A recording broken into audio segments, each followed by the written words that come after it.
Hello and welcome to the very 16th episode of the very second newest show on the Stat Check Network. It's time for episode 16 of Take All Comers. Letters from Belgium, WTC 2024, aka the episode where everybody is sick, aka God, how is it already over? AKA rest in peace, the United States of America. We are here to bring you back from the treacherous European hellscape, stories, fables, tales, and songs, I got that wrong, regarding our experiences representing the United States of America at WTC and Warmasters in 2024. Very excited to bringing that all to you. I literally forgot to introduce everyone. I'm Tyler, that's Lucas, that's Nick. We're excited to talk about it. But before we get into any of those juicy European details, I got to check in with the boys. How are we doing today, Lucas? I continue to exist, for sure. I'm doing all right, I guess. If last year's WTC experience taught me anything, it was that the ordeal of coming home, both physically and emotionally, is like a little bit challenging because you have to like kind of jumpstart life again right away. But this year I did not have that luxury, or not, I don't know about luxury, but I did not have that experience because I started feeling sick on the plane ride home, tested for COVID the day after I came back and came back positive. So unfortunately, I've been recovering from COVID for the last week. And I'm like 99% better now. So this coming week we're going back to work, and so I'm kind of just like starting my post WTC experience now. It was like delayed by a week. So my brother in Christ, if this is you down only 1%, I shudder to imagine what you down 20% looks like. Jesus Christ. I was definitely low energy, dude. I was like crashing at 4:30 p.m. every single day. It was bad. So you know what? I'm surviving. And I'm very excited for this show because it was a pretty awesome year, and we're gonna be able to share all those experiences with you guys. So yeah, it's gonna be pretty hype. How about you, Nick? How you doing? I'm doing okay. I might be sick myself. I don't know. Could just be all this weird weather we're having in Portland. But I got a bit of a scratchy throat.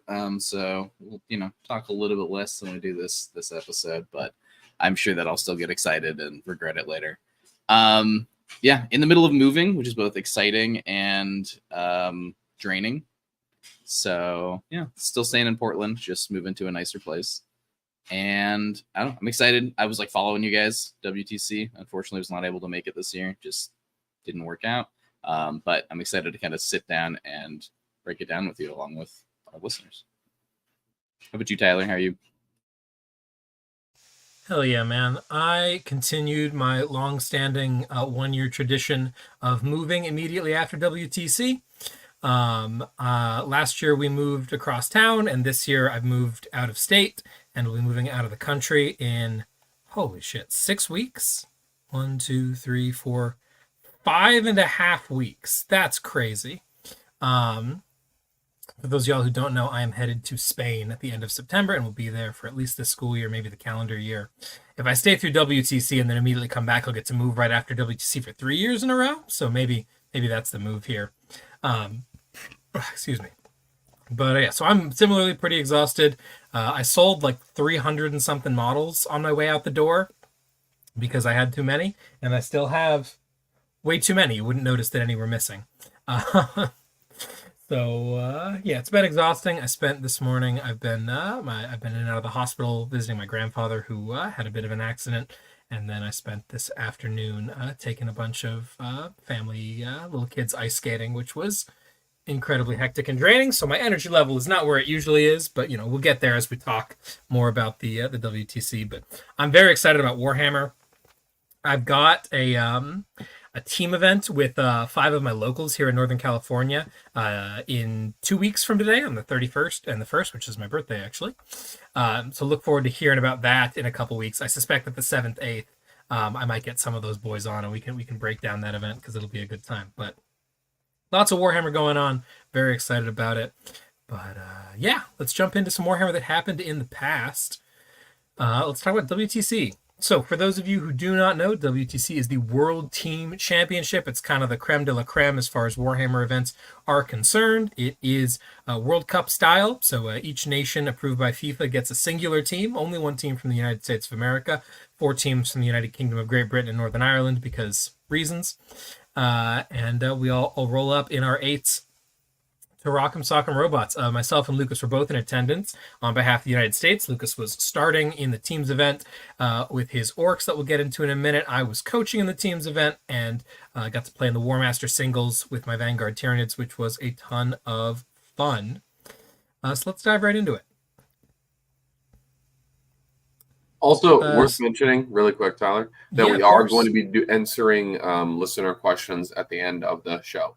So, per the normal methods, you can put them in our live YouTube chat, or you can put them in our show thread in the StatCheck Discord if you want to have your WTC specific questions answered by us. Great shout. Absolutely. So let's jump right into it. Start talking a little bit about the travel excursion there, Lucas. I know it was not quite as terrible as last year's was, but how was it? Yeah, I mean, just trying to dredge back the memory. All things considered, I think it actually went pretty well. Yeah, it was splendid. There was very few hiccups. We discovered this year that Delta Airlines is doing something pretty new, flying from PDX, which is the Portland airport, to Amsterdam, and that they are doing, I think it's a daily flight. Direct. Yeah, one a day, direct flight, 10 hours, and it was really only like 9 hours because the wind was blowing the right way or whatever. And it was splendid. Yeah. Lovely flight. 9 hours is a lot to be sitting, but I would much rather have that than a stopover. So all things considered, the flight there went super well. We did have an unfortunate hurdle right at the beginning when the box of hopes and dreams took a little bit of a tumble in the TSA machine. Oh my god! My room is a mess right now, so like waiting over to get the box to show it on camera is not helpful. But just to paint a picture in y'all's mind's eyes, I transport my models on an airplane in a banker box covered in duct tape.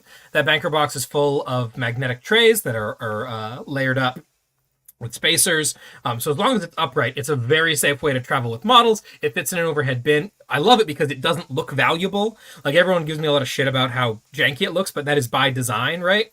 I know that several members of our community have had models stolen either out of their cars or in the case of, Jim Vessel famously, like at the airport, because it looks like something you might want to take. It looks like a gun. It looks like a camera, something fancy and valuable. No one wants the box. People are concerned about the box, but it does have the two downsides. One, you got to carry it. It doesn't have a shoulder strap, but that's fine. And then second, you cannot flip it over. The lid just sits on top of it. Nothing latches closed. Admittedly, I believe that's how all the magnet cases work. Like, none of them want to be upside down, but mine is especially vulnerable to it. And when they were putting it through the TSA machine, the guy, took the next tray and just kind of gave it a shove to get things going and knocked it over all the way. And models just came tumbling out. It was a fucking disaster. I was screaming. They would not let me go back there to help. I was freaking out. The damages ended up not being that bad. I should have put him in the slides. 3 models really broke, one of which had broken before, just re-broke along similar lines. So it ended up not being terrible, but it was pretty scary. But the travel itself, super nice. We flew into Amsterdam. We took a train from Amsterdam to Mechelen. We walked from the train station to the hotel. It helped that we had done all these things before, right? Like, the train situation was super easy. We knew what to do. The first time in Europe was a little bit sketchier, so I felt more comfortable with that. Yeah, not having to figure anything out was really nice. I remember the train route. I remember the walking route. I remember where to get food. I remember where the hotel is. Yeah. Everything was familiar, and that was... We knew to go stock up on water the moment we got there. Yes. It's kind of a bummer, really, that we're most likely moving WTC next year, literally just because we know this route so well now. Everything else about the new venue is exciting, so we're looking forward to that. But yeah, not a bad set of travel getting there. Highly recommend those direct flights when available. Purchase your travel well in advance so it's not too expensive. Good stuff. Yeah. Sweet. And that runs us into Warmasters. Nick, you want to give us a little breakdown here on what's going on with the Warmaster GT? Yeah, so the Warmaster GT is like a little GT that gets played, I think, in the first 3 days, or 2.5. the semifinals and finals, or like the last day, which is also the first day of teams.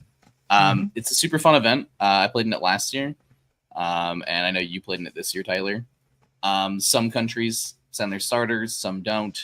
It's just like a really cool way to meet lots of people from all over the world and play in a singles event that's scored on the team format. So it's pretty interesting. It's unique, very unique. There were 468 players in attendance this year. Obviously, it was held at the same venue that the team's event was in Mechelen, Belgium. Players from dozen nations in attendance. And this year, I know there are lots of players from Asia, right? Southeast Asia and South Korea both sent a team, which was new this year.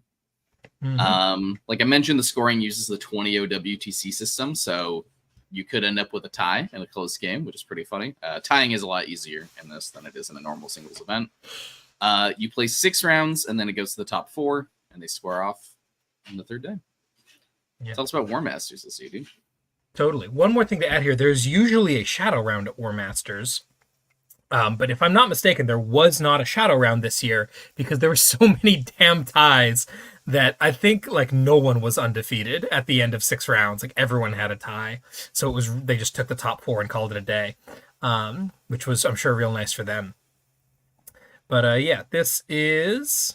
And obviously the terrain here is going to be WTC terrain. So as far as lists, I am bringing my Vanguard Nids. This is like exactly what you saw on the stat reps, if you've been watching those, where I played into Lukas. I think I had 10 Hormigons in that list that got swapped for a squad of Raveners. This list is kind of just like a vague good stuff kind of Vanguard list. We'll talk about how it does. I would not recommend this list. It lets me play with a lot of fun tools. And that's what I want to do. I want to get pictures in here of my Trigons and Molochs that I just finished painting. Check those out in the Stat Check Hobby channel. But I was excited to get those models on the table. Unfortunately, right after I submitted this list, I went to all of the Americans who needed WTC practice and said, hey, who wants Vanguard practice? And I got crickets. And I was like, all right, who wants Hypercrypt practice, the other army that I play? And everyone was like, oh, yeah. I gotta play Hypercrypt. So I played nothing but Necrons for the 6 weeks between list lock and this event. So I was not super dialed on this list, but it's a lot of fun. So let's get into what's actually in it. We've got a Flyrant, who is an incredible piece in Vanguard. Highly recommend him. We got Deathy, who is a mandatory piece. If you're not bringing Deathy, bring Deathy. He's so important in a Battleshock.exe army. You need those -1s. A Neuro Tyrant, a Winged Prime, a Broodlord, a Biovore, an Exocrine, 10 Gene Stealers, a Lictor, a pair of Molochs, a Trigon, a pair of Neurolictors, 3 Raveners, 6 Warriors, and 6 Zoanthropes.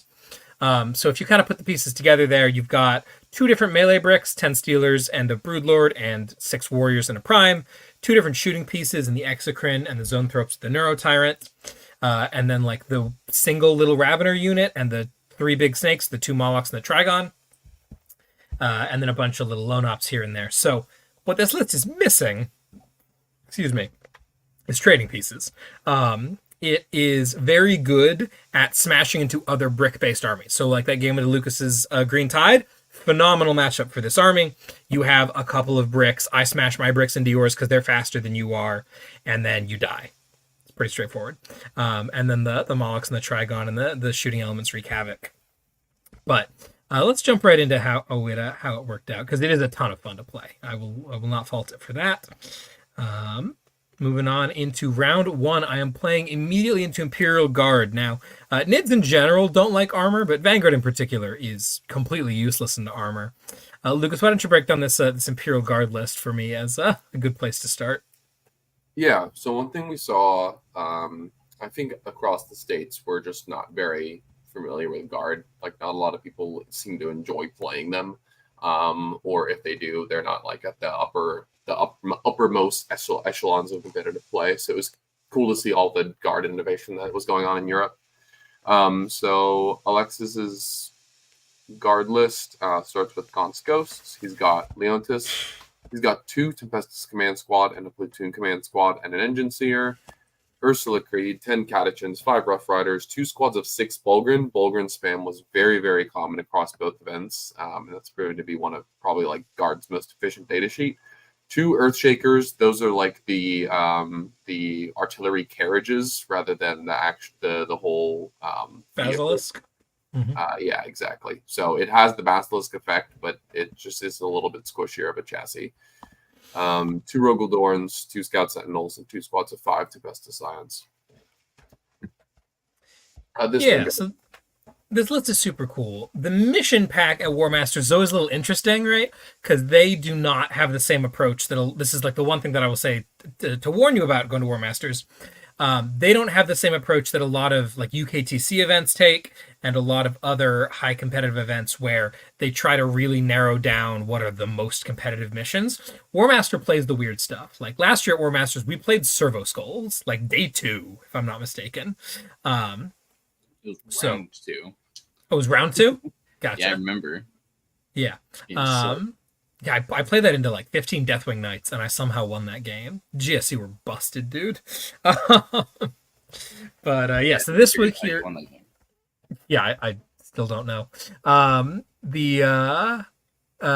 this is on the Ritual, which actually was also played at WTC itself, and I feel like is gaining a little bit of prevalence. People are not hating on it as much. We've spoken about this mission a lot on this show. You can listen to some of our previous episodes about missions to hear more about it. But in general, the most important thing for a 20-0 format, which this will come back in the teams event, is that it is a very, very draw-ish mission. It is impossible to blow somebody out on the Ritual without tabling them, and tabling them quickly. And that's primarily because primary is really easy to come by. As you snake off into your own little corner there, if you can defend a corner of the board, you can just put a pile of objectives there and score a lot of points. And Secret Mission Unbroken Wall, if you're going second, is just unstoppable. Right? If I put a pile of objectives over in one corner, hold 2 of them, and then spawn a third one on the other side of the table, boom, that's 20 points of secret agenda. So if I can hold 20 points on regular primary, oh wait, I went second, so I get 15 for holding those 3 at the bottom. So if I go second on the Ritual, and I score 5 points between turns 2, 3, and 4, I get 40. Cool.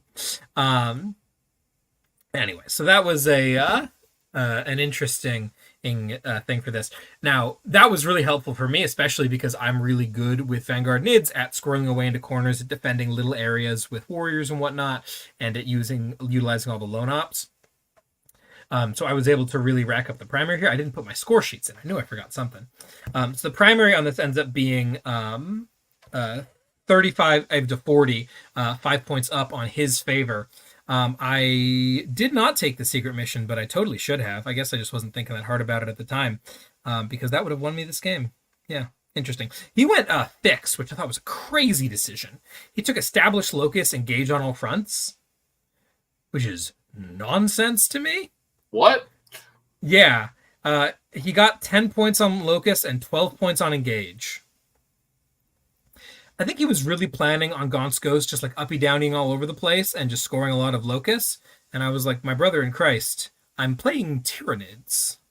Spore Mine go screen. Anything else? So, because of that unfortunate secondary choice and the primary being able to squeak out the way it was, this game ends up 10-10, 74-72 my favor, which was a fun game, but I just could not kill anything of his. Like, the Dorn's completely invincible. Very scary things. I'm just, like, dancing and dodging and getting tabled slowly, but I'm able to squeak it out because of the Ritual. I'm not going to say much more about this game because there's really not much more to it. So, starting off with the draw is a bit of a bummer, especially in hindsight when I should have just taken that secret mission and won 11-9, but we're going to move on from that and see what else we got going on here. So round 2, now I can get paired into anybody. You know, we're out in the draws, could be anyone. And there's tons of other people here from lots of other countries. And naturally, I immediately get paired into my buddy Zach, who is one of the other 4. There were, 5 Team USA players at Warmasters? It was me, Zach. Oh, no, because Trainer didn't play. Me, Zach, McUrick, and Michael. Jamie. Michael Mann was playing, and I think Josh was also playing. It's like 6 of them.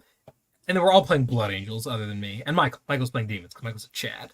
But yeah, so we paired into Zach. Zach is playing Blood Angels, feels a little silly, but he knows a thing or two about them. He's been kicking absolute tail. He was a very highly ranked prospect for USA this year. So I was really excited to get to play him. I don't think I'd played him at all yet. And this is a tricksy matchup, so I'm curious to see how this shakes out. What's in this Blood Angels list, Lucas? I know you know a thing or two about BA.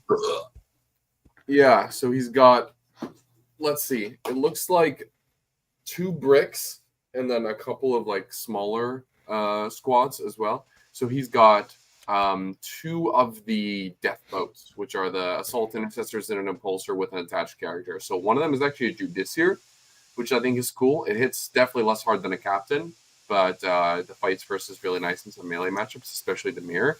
So the Judiciar and the captain will join assault intercessors and impulsors. We've also got Lamartes and a jump pack chaplain joining 2 squads of 10 jump pack death company, and the Sanguinar obviously because he's insane. 3 squads of 5 JPI. We've also got a floating squad of 5 jump pack death company just on their own. So that's 25 jump pack boys in total. 5 infiltrators. Blood Angel players, don't leave home without your infiltrators. You're greedy if you don't bring them. Isn't that 35? Huh? Isn't it 20, 25, 40 jump pack guys? Jump pack death company. Oh, death company. 25 jump pack death company. 40. Okay, sorry. And then we've got 5 scouts and a Calidus assassin, which I spelled correctly. Yes. Looked weird. Okay. That lady right there. Mm-hmm. Yeah, she is the MVP of this list. Oh my gosh. I hate her so much. Annoying. Yeah. My list is so reliant on how ludicrous Vanguard stratagems are, particularly with the Hive Tyrant of just popping stuff off constantly. This is I would talk about this in the Star Rep, so check that out if you want to hear more about Vanguard. But I got to tell you this one thing, because I did this to Steve, who took Vanguard to Tacoma and went 6-0, and he did not know how this stratagem worked, which is crazy to me because it's the best stratagem in the detachment. The Vanguard stratagem, what's it even called? Do you know what it's called off the top of your head, Lucas? Reactive runaway? No. The boo. Surprise assault? Yeah, surprise assault. I'm going to read the stratagem verbatim. When you 1 CP, when your shooting phase or the fight phase, target 1 Vanguard Invader unit from your army that has not been selected to shoot or fight this phase, and 1 enemy unit. Effect: that enemy unit must take a battle shock test. Period. Until the end of the phase, each time a model in your unit makes an attack that targets that enemy unit, add 1 to the hit roll. If the battle shock test was failed, add 1 to the wound roll as well. So not only is this, hey, it's just 1 CP plus 1 to hit and situationally plus 1 to wound, and also situationally they're battle shocked. This is also just 1 CP in my shooting phase or the fight phase. Target enemy unit takes a battle shock, right? There's no strings attached to that. And with the Winged Hive Tyrant, it's actually 0 CP. So every single turn in my fight phase, you're just taking a battle shock check if I don't have anything better to do with the CP on that turn, because I got to use it or lose it. And if you fail that shock check in your fight phase, that takes away extend battle lines. That takes away secure no man's land. That takes away engage on all fronts or area denial. That takes away you denying my primary, right? Like, this is an insanely good stratagem. In this and it's matchup, one right? It would in this, take away yeah, fight on death. Absolutely, it takes away fight on death. It takes away armor of contempt. It's such a big deal. It takes away a epic challenge for the Sanguinar, because he does not have precision natively. Like, it's a crazy stratagem. And the rest of the strats are also equally insane. Not equally insane, but they're also insane. So Calidus just getting in there and jamming stuff up really ruins my day. And I did not process how bad it was going to be until she ended up surviving something that she really shouldn't have. I don't remember what it was, but she like took Deathy's fight on the face twice or something, and I was like, I thought that would have killed her. Doesn't the Calidus have native deep strike? Yep. Yes, she has native deep strike, so she can ingress at 9 away and then have a 12-inch bubble of funniness, which is so terrifying. This, like, that Vector is really good. Yeah, like, people were kind of sleeping on her.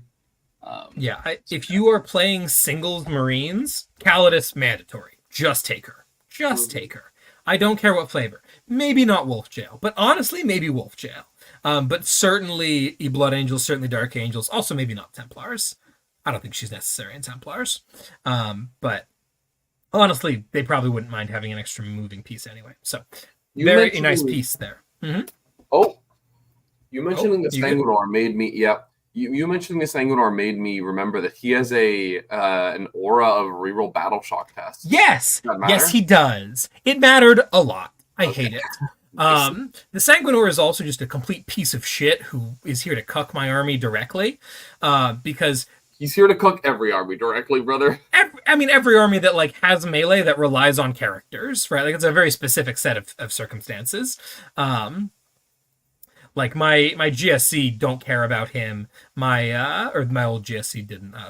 My Necrons don't care about him. But like, man, does he just ruin Vanguard?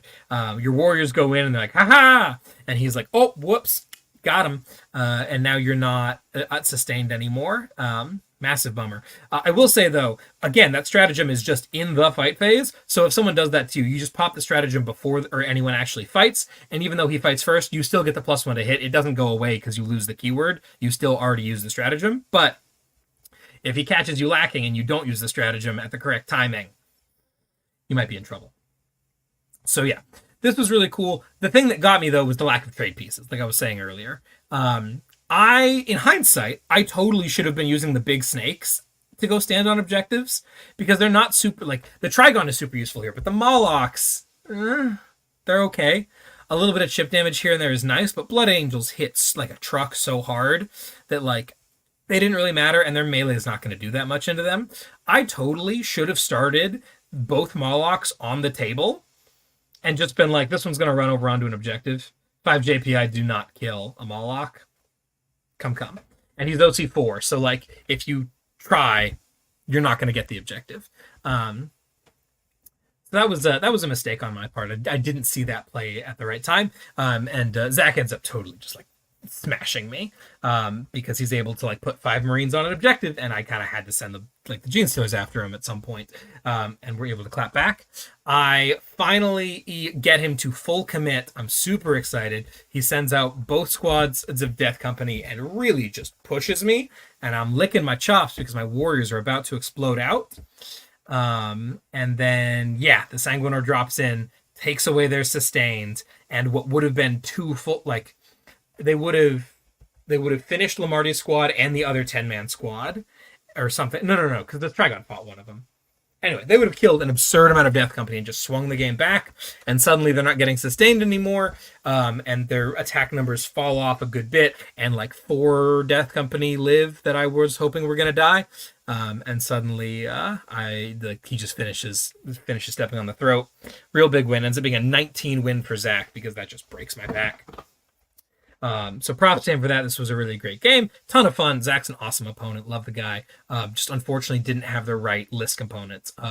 This was the first game in a long time where I looked around and I was like, damn, my list cannot handle this. Like, at all. I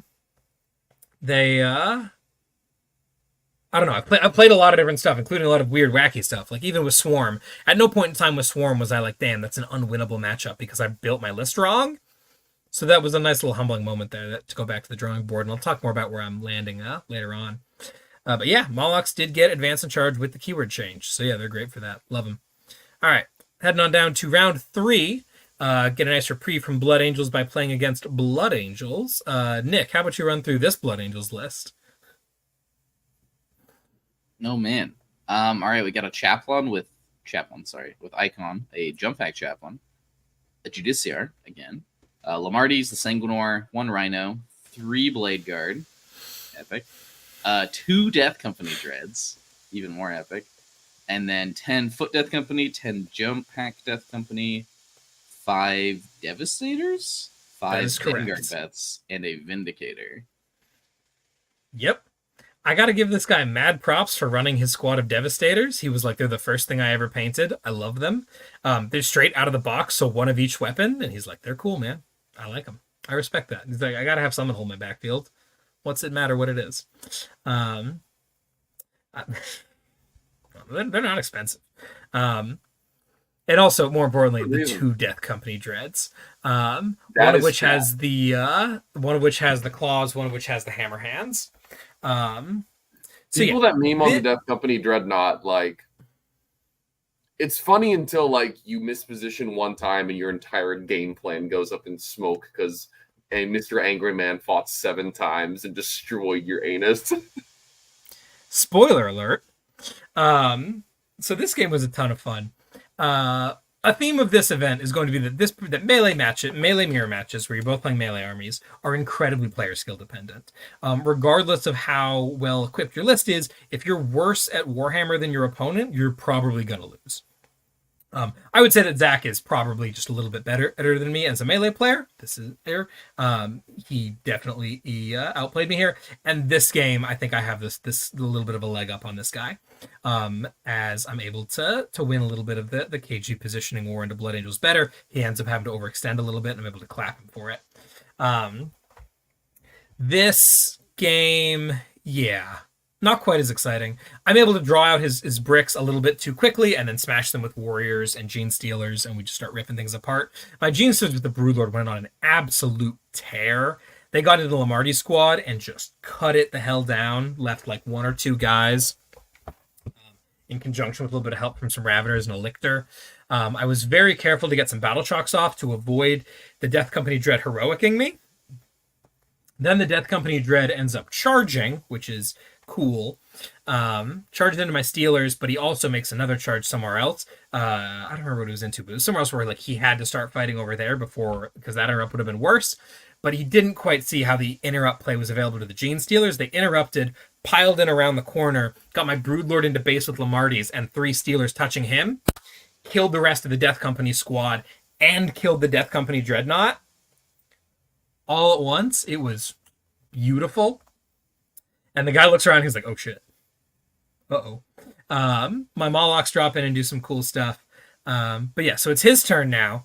And both of my Molochs have shown up. I drew behind enemy lines. They're both like just wholly within his DZ. Clumped up together to do mortal wounds to those Death Company that I was trying to work my way down against. And he walks in his Death Company Dread and's like, hey, 9-inch charge. Because he put the other one in strat reserve. This is the one that's good at killing monsters. And I'm like, all right, fair enough. And the Death Company Dreads, as a reminder, have the grappling hooks that give them +2 to charge monsters and vehicles. So that's not a 9, that's a 7. And I'm like, all right, interesting.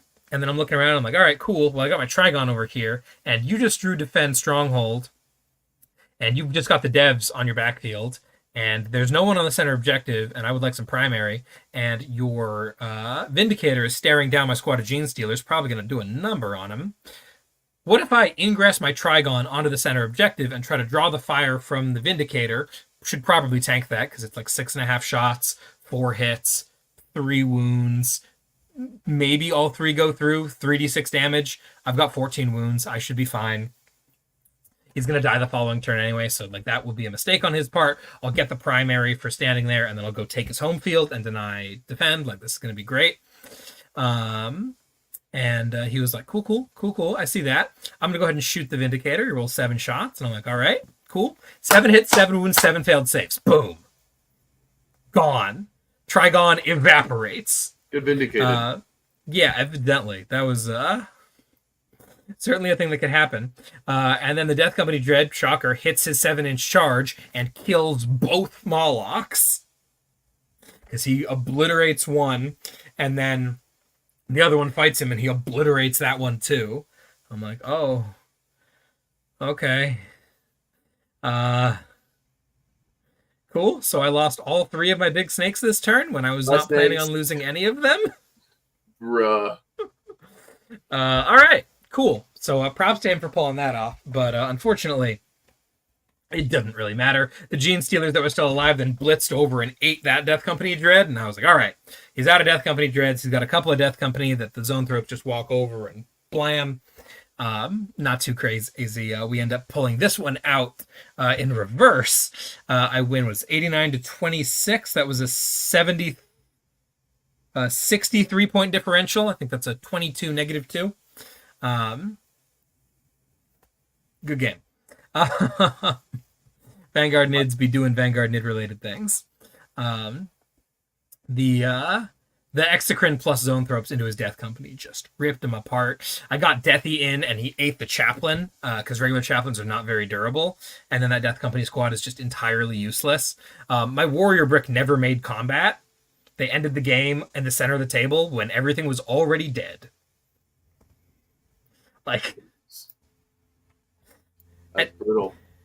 Yeah, and again, I did this without any of my snakes. So, like, a squad of Gene Stealers And and should have popped off, I guess. Gene Stealers plus Zoanthropes just kind of tabled him, I guess. Weird. I guess that's what happened. Go Deathy too. He did great. But yes, that's how that game went. Nice. So we end up 1-1-1 at the end of day one, which is kind of a funny place to be in. Definitely not that's like totally something that can happen at Warmasters, right? Because these are like the best players on the planet. So absolutely. So feeling not too bad, and ending up points wise at like a dead neutral. Because 20, a 1, and a 10. So I'm at like 1 point above a perfect 30. I'm at 31 points. Better than average, I suppose. Great. And then round 4, heading into the second day, I got to play into this really great French. His name was Antoine. And he is running Tau. Nick, I know you know a thing or two about Tau. Why don't you run down this Cow Yon list? Oh, dude. Tau are my, one of my second favorite Xeno shooting armies. Not as good as Votan. All right, so Cow Yon, very cool. We've got Commander Farsight, a Cold Star. Classic Cow Yon piece. Yeah, classic Cow Yon. Master of the Cow Yon, indeed. Cold Star, 3 Plasmas, a Sib, and Exemplar of the Cow Yon, which allows this unit to benefit from the 6s explode a turn earlier, so they don't get bum rushed. Dark Strider, 2 squads of 10 Breachers, 2 Devilfish for them to ride in, 2 squads of 3 Fire Knives. I think that's one of the Crisis squads, right? That's the they get full rerolls to hit if you're at starting strength or something. That's their gimmick.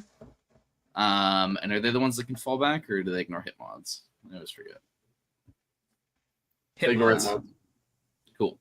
10 Pathfinders, 3 Riptides, all with ion guns, 2 Skyrays, and 3 squads, 3 stealth suits. Hopefully with some marker drones. They did have marker drones. Love you, Ganyu.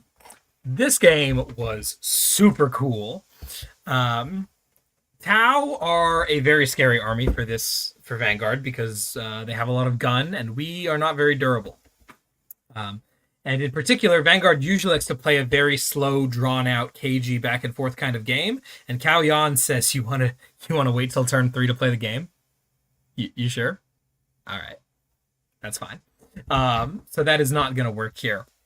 Which means I have to rush him at some point. And I have to rush him sooner rather than later.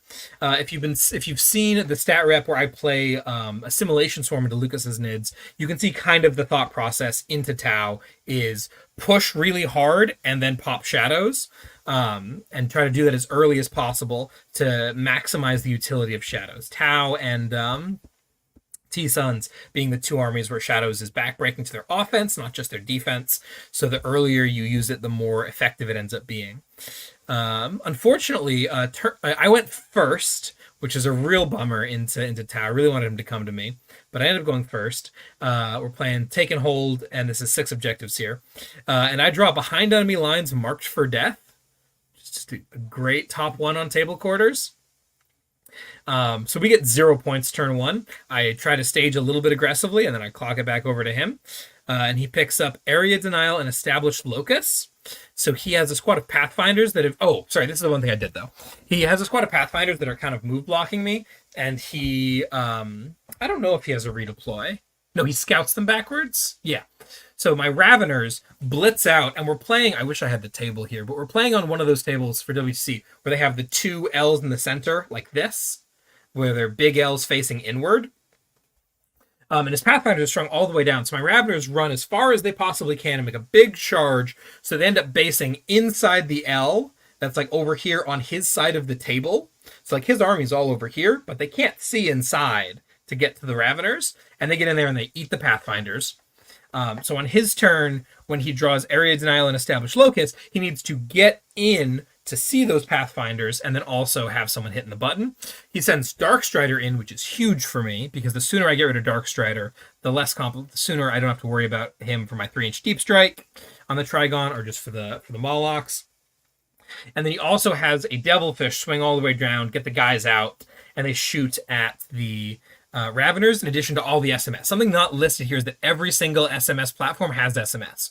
All the Riptides, all the Skyrays, just tons of smart missiles. And after all of that, he ends up leaving 1 Ravener at 2 wounds. And I'm like, all right, We're chilling, dude. So he gets there. So he gets his 2 points on area denial because that Ravener is within 6 of the center, and his 2 points on established locus with, I think it's the Devilfish ends up doing the locus. So I'm pretty jazzed about that. I then draw containment, bring it down, and I'm like, all right, send. And we push as hard as I possibly can. My Gene Stealers go deep. They go after the Fire Warriors and the Devilfish. The Warrior stage super aggressively. I bring in both of the Molochs, and they're going crazy. My Lictors are running in and hitting stuff. Death Leaper's running in and hitting stuff. He's got a Devilfish parked in an L up at the very top of the board like this. He's just really nestled in there, and he thinks he's pretty safe. But this line of sight exists for my Zone Thrope, so I spend this free CP with the Hive Tyrant to uppy downy them. They cut across, they shoot, they blow up the Devilfish. Death Leaper runs in and kills a bunch of the Breachers. You'll know one of them survives. You'll notice he doesn't have any Cadre Fireblades for those Breachers, so he's just slaughtering Breachers. That's why that Ravener survived. Obviously, a squad with a Cadre Fireblade obliterates the Raveners. And I'm like, all right, this is all looking pretty good. And then he ingresses in the Exemplar of the Kauyon squad to get a good position for them. And he puts them like kind of, we have those 2 L's, like I said, they should be like this. And he puts them like right over here. And my Ravener's right here. And I left the Ravener there, so he didn't get Overwatch, but he screens as much as possible. And he sets those guys up 9 off the Ravener. And I'm like, dude, don't do that. He said, why not? I'm like, well, if you put him right there, I'm going to go for the 9-inch charge. So I got nothing better to do with this Ravener. And you already Overwatched someone else on movement. So you're out of luck. And like if I hit that 9, you're just gonna lose. Like it's over. And he's like, all right, fair enough. 10 inches. And I'm like, dude, put them outside of 12. And he's like, nah, man, they're fine at 10. I really like this position. I'm like, okay. Dude is not only playing with fire, but he's also playing with knives. Like you could even say he's playing with a fire knife. I fucking nailed that one, boy. 10 out of 10, absolutely. Give some emotes in the chat for Lucas on that joke there. That was good. I'm sure, given that he heard the story a week ago, I'm sure he's been hearing it all week. Yeah, I'm just finally fully processed. Excellent. So naturally, I hit the 10 immediately, and the game ends on the spot. Because that's what happens when you actively accept risk into your life. So they get in there, and that means that those guys are completely incapacitated, and the game is over. My primary goes 15, 15, 10, 10. His goes 5, 5, 5, 15, so I'm up 20 primary. I end up pulling 23 secondary to his 27. Naturally, he's still playing Kauyon, so like as stuff turns around later on, he's able to get a whole bunch of work done. He's tabling me. I did give him like a pile of takebacks on turn 5 because like I've already lost a game. The points don't really matter. I'm winning this one. I want to see him execute this as well as he can because he was like doing stuff and I'm like, all right, I'm gonna do this. Oh no, wait, I gotta, and I'm like, all right, cool, man. You get your secondaries, good job. You get your primary, good job. He like one of the things he had to do was he had to have Farsight squad go in and kill the Hive Tyrant in combat, and then he's like, oh, let me go back and shoot it. I'm like, okay, go ahead and shoot the Hive Tyrant. I take my armor saves, he dies. You're not allowed to charge. You don't score the primary or engage. And he's like, oh, whoops. And I'm like, do you want to not shoot? He's like, yeah. So we let him not shoot. End of the day, it comes out being a 13-7 for the Nids. Really great game. We had a ton of fun. This was definitely a really good showcase of how the list can work. Having lots of little pieces where those Molochs can really go to town. The Trigon does just horrific damage on a table like this where there's lots of objectives he can easily come in on. He ingressed right in the middle of the table and was somehow untargetable by anything because it's hard to cover all your bases on some of these boards. It was just buonissima. So yeah, great game, Antoine. We had a ton of fun, and that puts me up at 43 points, 2-1-1 going into round 4. Nicely done. This Yeah, could be definitely a scary list because it has the firepower to just like blow you the fuck up. It really does. The Warriors were like hiding, like ready to pounce, and he never overextended. So they had to like on turn like 3 or 4 get picked up and then ingress back in bottom 4 to then top 5 blitz out and kill a Riptide. Like it was some crazy nonsense going on here. But yeah, great game. All right, and then round 5, Blood Angels again. Lucas, how about you in this Blood Angels list? Third stick time's these the guys charm, baby. I am the desolation of Ball, brother. Bring it on. Your balls are about to get desolated. All right, Someone's are. this guy's got some unique units in here. Let me look He this up. does. He's got ass wrath. He Let's does. go. New model looks sick, by the way. Yeah. What does Astrath do? He leads Death Company with jump packs. Yep. He once per game, when they charge, all the fists get dev wounds. That's kind of poggers. And then he gives them 4 up fight on death. Okay. What's his weapon? He's got 4 attacks. That's cringe. At 632 dev wounds. Okay. This guy's kind of cool. So he's got Astrath. He's got a Judiciary. He's got Lamartes, and he's got a Tech Marine.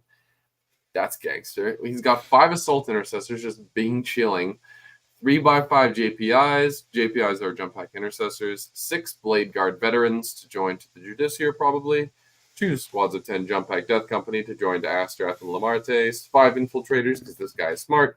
2 squads of 5 Scouts. And 2 Vindicators. So this is... I hate Vindicators! I hate Vindicators! Oh my god, stop it!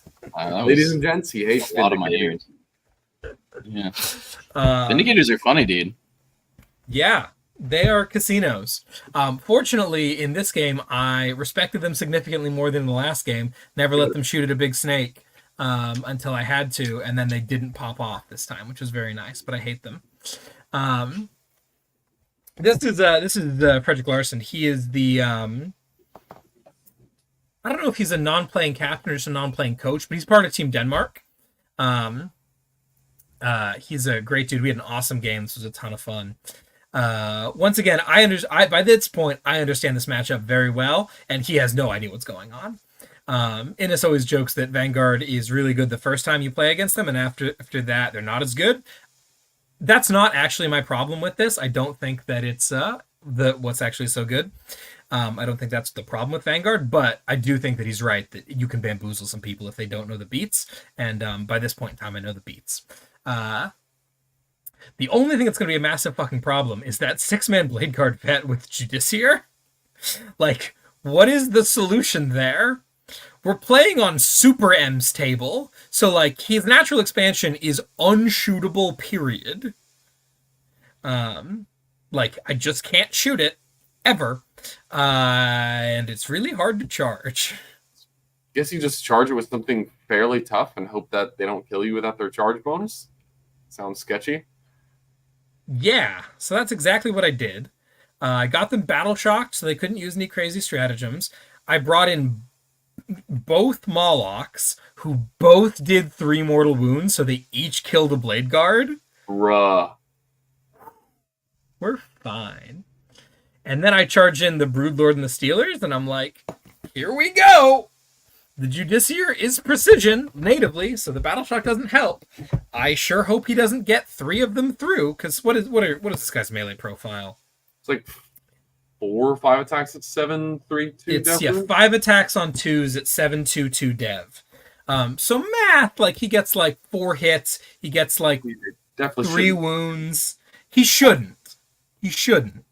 But if he rolls 3 6s to wound, like lights. Sure. Like I don't like this plan.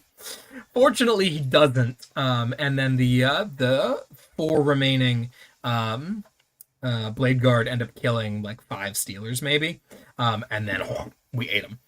So we're fine. There was never any concern at all. This was fine the whole time.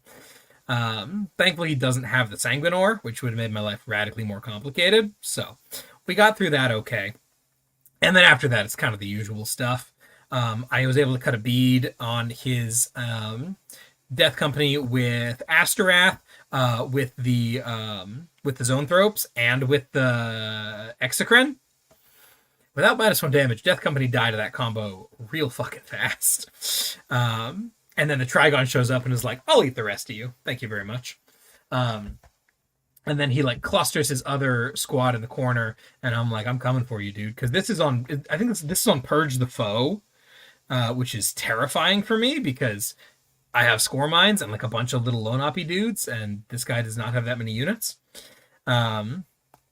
But yeah, the once again the warriors disappear. They reappear on the other table side. They ingress in. They run in, and they top to bottom Lamarty's squad. Let's go. Yeah, that felt so good. I'm so tired of that stupid unit. That's nice. They're actually a very cool unit, and they're very reasonable. But that was awesome. So we end up tabling him on 5, win this one 17-3. Largely on the back of secondary, actually. Well, largely on the back of both. I win primary by 20 and secondary by 20, so exactly equal. He only scored 8 secondary, which was really killing him because I was just taking away his pieces a little bit too fast, and he was trying to do too many things at once. So yeah, fun game 5. Nice. What's your measure of the Vindicators? Because we're starting to see these crop up in a lot of like traditionally melee only Space Marine lists. Yeah, the Vindicator is a casino cannon. Like in a world of casino cannon shootings, it is a casino cannon. And I think that it is really good into good players, right? It's one of those where like if you know what it can do and you respect it correctly, like it changes the way you play the game, which is what he's trying to do with it here. However, if you don't respect it and it doesn't pop off, like they're not cheap. They're really not. The other thing that I was finding with these guys, especially, and I was able to abuse this a little bit more in this game than I was in the last one, is that the blast can shoot into combat and can still shoot out of combat is cute, but like if there's still no fallback and shoot. So if they're not positioned extremely aggressively, and in WTC world this matters a lot, they're not tall enough to see out of a short L. If you go in and tag them, you then know where they can and can't see for the remainder of their next shooting phase, and you can play around it pretty easily. Unlike something like a Dorn, where they're so tall and they fit on a plate and they see out, where that's less effective. Into Vindicators, I think that's a pretty big weakness. So maybe they're kind of bell curvy actually, where like the like a really high quality player knows how to exploit that weakness. A really low quality player just won't bother, and you might get diced. But like in that like upper mid tier of oh shit that's scary and I don't know how to solve it, or just people who don't have the right tools in their list to solve it, they can be really scary effective. I think 1 or 2 is a smart tech piece. I think 1 is probably the right number, especially because Oath of Moment is something that Blood Angels in particular just don't really make a ton of use of with Death Company. Like occasionally their one non-Death Company brick will need it. But like especially in the early turns, that's just a bullet that you're not loading into your gun, right? Like you're letting your Oath of Moment go completely to waste on turn 1 and 2, and just being able to be like, yeah, I can just point a Vindicator or 2 at you with Oath of Moment, and that smooths out the curve, and like I could just blow your vehicle away. Totally. Yeah. There are not a lot of anti-tank tanks right now that I think are like really worth their salt. This is one of them, especially with Oath. Yeah. Yep. Strength 14. Yeah. Real good, especially because Blood Angels like can be weirdly sketchy into armor at times. Yep. So yeah, this is I think it's a really good pick. Alrighty, and then finally going into round 6, I've played against Blood Angels 3 times now, Guard once and Tau once. So let's round it off with something fresh and palate cleansing. Nick, how about you tell me about this other fucking Guard list? God damn it! Let's go! It's Guard again, baby. Sounds like an exciting tournament. At least it's not Blood Angels. I would rather Blood Angels. That matchup is fun, whether I'm winning or losing. All right. Well, we got Leontis, Mr. Horseman himself, a Tempestus command squad, a Platoon command squad, Ursula, 10 Catechins, 10 Kriegers, 3 Armored Sentinels. Are these 3 solo, I'm guessing? Nope, that's a trio of Armored Sentinels. 1 squad of 3. All right. So it's because they can cycle. Oh, yeah. 2 squads of 6 Bulgrin, 1 Earthshaker, 2 Hellhounds, 5 Ratlings. Let's go. 2 Rogel Dorns, a single Scout Sentinel, and 5 Scions. I'm so tired of Dorns, man. I'm so tired of Dorns. This guy knew what he was doing. He was good at Warhammer. This guy's name was Jolan. I think that's like exactly the French WTC list. Lucas, you can fact check me on that. But it's a really good list. It's very annoying to play against, and it really does not care about most of the things that my army is trying to do. Earthshakers are backbreaking for all of my units. The Ratlings are a great inclusion. He straight up jailed my Gene Stealers with them top 1. He went first. was not something I was expecting.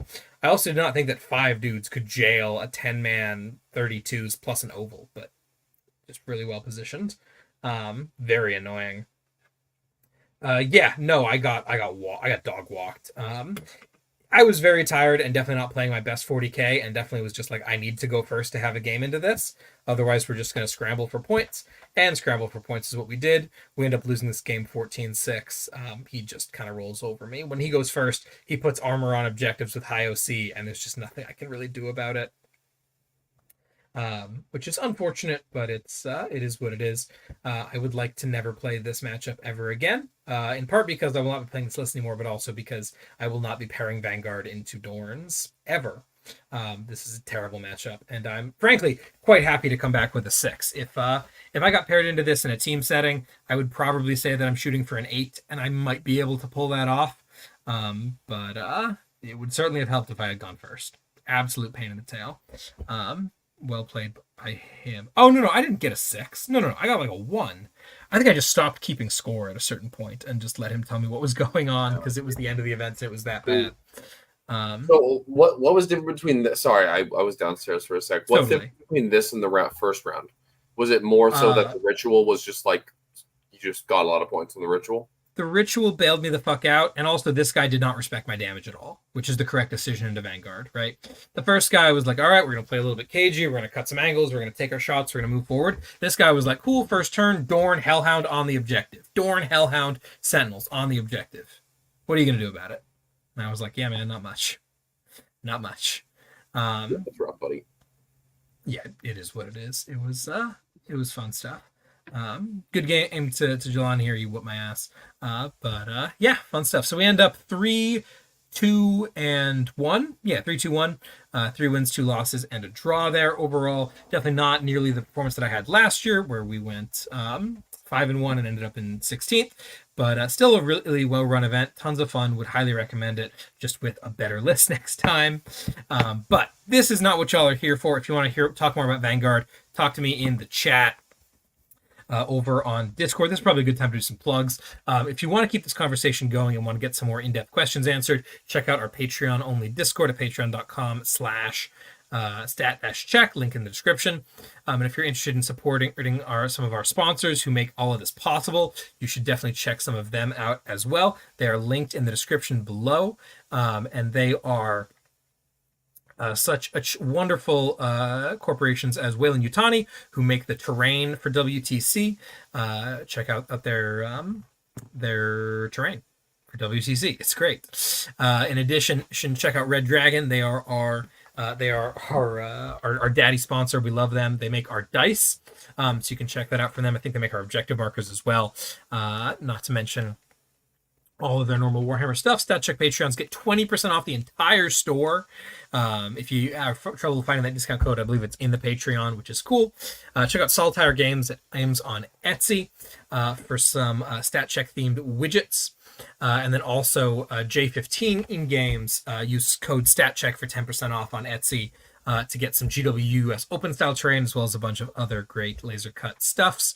Make sure to check out the rest of the shows. We've got the main show, Enter the Matrix, which covers teams, Champions of 40K, which covers what it sounds like, Champions of 40K, some absolute legends of the community there, as well as whatever else we've got going on at any day of the week. And if you're interested in going a step deeper, check out the Stat Reps, and a step deeper than that, statcheck.com/coaching, where we offer one-on-one VIP experiences for those who might be interested. Lap dance is not included. If you have questions, again, if you throw them in the super chat, they will get answered. I see we got a super chat in here. We'll answer those during the listener question section at the end, or you can put them in the Discord, or you can throw them just randomly in the YouTube chat and hope that you strike my fancy, and do not incur my ire. So, with that all said and done, and let's move on to the main event, the World Team Championships. How about you give us some of the numbers here, Mr. Nicholas? What is going on with WTC 2024? Yeah, so this year there were 40 teams present. The event was held in Mechelen, Belgium.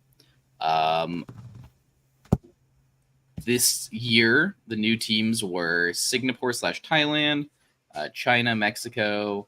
I know South Korea, Southeast Asia. Were there any other countries that I'm missing? The Southeast Asia team is Team Singapore, Thailand. Mm-hmm. Gotcha. And so what was the other one you said? Singapore, Thailand, and who else? South Korea. South Korea. Mexico, I believe, was there for the first time this year. Yep. And China. I think there was China Maybe was some there. New European countries as well.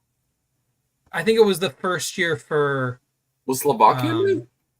No, because they were tier 3. Or were they tier? They were tier 4. Yeah. I know there are I think it was a couple of European teams that were like UN teams because they couldn't quite get the right numbers and then finally get it this year. Slovakia. Malta, right? Malta switched from a UN team to their own team this year, I think. That sounds right. Yeah. Yeah. I remember not seeing their name last year, but hearing one of the UN team was like mostly people from Malta. But yeah, so it's growing every year. So for the first 3 rounds is the pod phase. So that's where like the seed 1, teams play a seed 2, a seed 3, and a seed 4. And it basically goes, round 1, you play seed 1 plays seed 4. The US being a seed 1 team, right, would follow that. Round 2, you guys play the seed 3, right? And then round 3, you play the seed 2. And then based off of your score and your standing in the pod phase, it kind of creates the rest of the event. So you would pair into people with similar scores, like win, draw, loss, and also points as well. So like points do end up mattering. Yep, you nailed it. Sweet. Let's jump right on in. If you want to hear some in-depth conversation about the lists involved, check out our previous episode. We run down all 8 of the Team America lists, as well as a bunch of other lists from other countries, but we are, of course, going to be recapping at the very least Lucas's glorious Green Tide list that we'll be talking through his games on, as well as some of the greater team dynamics throughout the show. So, Lucas, what have we got that's mean and green? Yeah, so I ended up taking Green Tide to the World Team Championships, playing for Team USA this year on the starting 8. My list is focused around 3 big units of Ork Boys, and then just a ton of support and auxiliary damage dealers. So I've got 3 War Bosses with Power Claws, 1 had Bloodthirsty Belligerents for advance and charge rerolls. I have 3 Pain Boys in the list as well. They always joined the War Bosses in these 3 squads of 20 boys that I have. I also brought a Weird Boy with Brutal Blood Cunning. He was always joined to a squad of 10 boys for CP generation and backfield screening. I had 2 solo Beast Bosses in my list as well. Listener who commented about that earlier, we are going to catch your question, and we'll do it at the listener questions at the very end of the show, just for consistency's sake. But yeah, I do have 2 solo Beast Bosses in there. And then the aforementioned 3x20, 1x10 boys. I've got 10 Grots in the list as well. 2 squads of 5 Storm Boys with a claw on the knob. 2 squads of 10 and 1 squad of 5 Gits. And 2 trucks. So kind of focusing around the 70 boys with character allotment. And then 25 Flash Kits as well for damage. And then just scoring units after that. Very nice. So this is a list that a lot of teams internationally are frankly not impressed by. We are the only team with Green Tide, and we are the only tier 1 team with Orks of any kind. So definitely one of the wild card lists that we were excited to see perform and probably exceed some people's expectations. I think we'll get to see kind of both sides of that coin over the course of the event, but overall, that's kind of where we're coming at from. Got a couple of nice photos here of the WTC itself. You can see the venue. It is quite large. It is quite hot. It is not air conditioned. I personally love it. I love playing in the heat. And you can see Mr. Violence over here of the little show called Stat Check you might have heard of, playing as world leaders. All right. So round 1, we are paired into Slovakia. That is the tier 4 seed of our pod. Yeah, we pair into them fairly aggressively. I don't think there's anything crazy exciting in going on here. I'll run down the pairings and the results, then you want to talk about your game? Is that how you envision this, Lucas? Sure. Sweet. So we get Our boy Eric Forsman running his Crusher Stampede Nids into their Dark Angels. He pulls out an 11-9. We love that. Oh, you know what we should do? We should share our predictions for each of these rounds. I feel like that's a good thing to say. I assume that like Lennon will be on Enter the Matrix at some point, and they will really break down everything that happened. So you can see what the matrices look like and whatnot, and how the pairings went, and with that in mind. But I think it'll be good to get like a little teaser for it for sure, though. Yeah, absolutely. So I've got the predictions over here. So Forsman has this down as what we call an orange or a light red, which is to say he expected a small loss there, somewhere in the 3 to 8 points coming out of there. That range is probably a bit wide. We should probably reevaluate what that means. But anyway, him coming out with an 11 is awesome. Mr. Lennon on his Dark Angels got a 20-0 into the Drukhari, which was awesome. John Lennon, as it turns out, is good at Warhammer. He had that down as a fairly neutral matchup, which we belittled him for, and he eventually ended up changing up to a small win for the remainder of the event. Mr. Nanavati played his sisters into Necrons, a matchup that we had practiced beforehand, and he knew what to do. He came out with a 13 out of what he had as a draw, so that's awesome. Ganyo 014 sixth into some Custodes that he had as a small win, so that's right on point. Naden played a 10-10 into this Tau player. This was one of the best stories of the entire weekend, in my opinion. This Tau player that Naden is playing against, his mom is there, and she's watching. That's the boy! He was so cool. The literal boy! Yeah, the literal boy, the literal child, brought by the literal Slovakian child.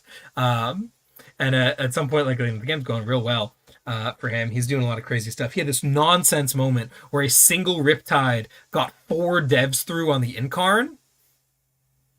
With like 6 shots, 6 hits, 4 sixes to wound. Cool, take 8 damage Incarn. And then like a rifle or iron rifle, whatever it was, like a 3 damage shot. That was AP1. He had cover. He fails his 2 up, CPs it, fails it anyway. Oh, down to 2 wounds. And then grenades. Oh, there goes the Incarn. Skill issue. Whoops. Yeah, so he was killing it. I think Sean had it down as a win of some kind. Sean is Naden. You hit that down as a small win, so come back with a 10. Not the end of the world, especially given the crazy dice there, but mad props to that kid for pulling it off. I do not know your name, but I know you are a legend. And then our boy here, Lucas, 20 O's, the Eldar. He had that down as a blue, which is what we call a big win in the first place, so right on point. Can't complain about a 20. And then Anthony also had a blue into some Orks and came back with an 18, which is great. Sipe had an 8 to 12, so a neutral drawish matchup going into some Grey Knights, came back with a 9, right on the money. Nothing wrong with that. So basically everyone is on track and we are kicking ass. Why don't you tell us a little bit about this Eldar game, Lucas? Yeah, so this was part of the reason I rated this blue, which is our big win category, is we were playing on Hammer and Anvil, so there's not a lot of room for him to maneuver to try to get behind me, and supply drop. So, like, he has to come to the middle to get primary. So, like, he's literally not getting any primary. And especially when I went first, it just enabled me to control the entire pace of the game, have the good walk timing, and just completely shut him out. And he, like, tried to get a secret mission. He tried to score some secondary points, but, like, he's dealing with a 90-point floor, and he can't really get any primary. So, it's kind of impossible for him. This is definitely, like, one of the amazing matchups for Green Tide. And there's not that many of them, but like this is a pretty funny one. So yeah, they just like it's a very cathartic feeling to like run out like an ape in front of an Eldar army, get shot by all of it, and be like, oh, I lost 15 Orks. Anyway, half of those just revived. Anyway, charge time. Oh, so much fun. But yeah, it was a fun game. And then Very here, nice, the picture, by the way, was our like headquarters, our little our group area for the weekend. So we spent all our time hanging out here, strategizing, eating lunch, that kind of thing. So yeah, massive shout out to our boy Josh Conant, who you can see kind of behind Nick Nanavati there, sitting behind the laptop on that kind of separate table. He is our logistics man. He made all of this booth stuff happen. We didn't know that any of it was going to go down, and he nailed it. He is an absolute legend of the community. A ton of work. Yeah. and kicks ass at it. He really does. Great looking stuff there. So that was awesome. Great win. One of the roles that we have as coaches is to report back on how a game is going without having to be pinging players all the time. And this was such a funny game to report back on because I was like, yeah, man, they're going to spend the whole game fighting over just one objective. The Eldar player's home field. Just worth nothing. Yeah. Do you have the battle points final of this game? I can try to find it while we go to the next round. All right, cool. Moving on into round. I didn't record my phone. No. Oh, because you were doing it on the whiteboard thing. Yeah. Round 2, we pair into Romania, who is the seed 3 team, and we're real excited for this one. Mr. Forsman, this time around is playing into Dark Eldar. He has that down as a small win. He comes back with a 20. You know, that's just how it goes sometimes. One of Forsman's big running jokes is that he calls his Tyrannofexes elephants, which I think is hilarious. And the way he always says is the way he describes I'm going to push is it's time for the elephants to go to the watering hole. And he just like lines them up on his opponent's home field. They're a really fun piece. I really recommend playing around with this Crusher list. If you're not super inspired by NIDs that aren't piles of monsters, that Crusher list is a ton of fun. So great for him. Lennon comes back with a 14-6 into T-Suns. He has that down as a small win. Love it.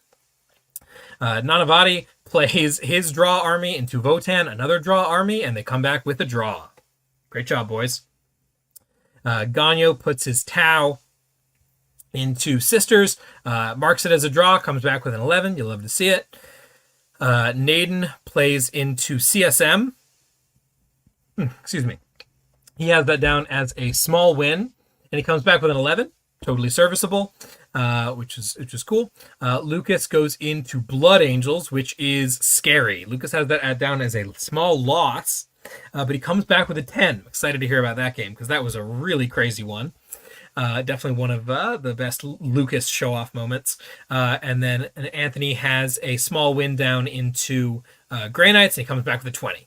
Great job, Anthony. Go kill him. And then Sipe has a neutral matchup, he says, into Cryptcrons, because Cryptcrons are really hard to blow out, but he managed to push all the way to a 13-7, which was awesome. Why don't you tell us a little bit about this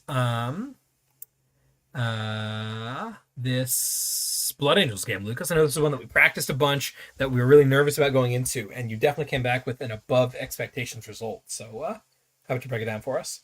Yeah, so one of the selling points that I told my team for why Green Tide might be worth the cut is that it had a stable Blood Angels matchup, because we were expecting and did end up seeing a lot of Blood Angels and played against a lot of them. But what we didn't expect, what made me very nervous looking at through all the lists after lists were released, was how many Sanguinary God are out there, and Dante. Both of those data sheets are really problematic for my ability to actually kill them. Like, I can kill Death Company and JPI and Vanguard veterans, no problem at all. I don't care about ball predators that much. None of that shit really scares me, but the 2-up armor of Sanguinary Guard and all of their -1 to hit and wound and melee, the battle shocks, is just super problematic.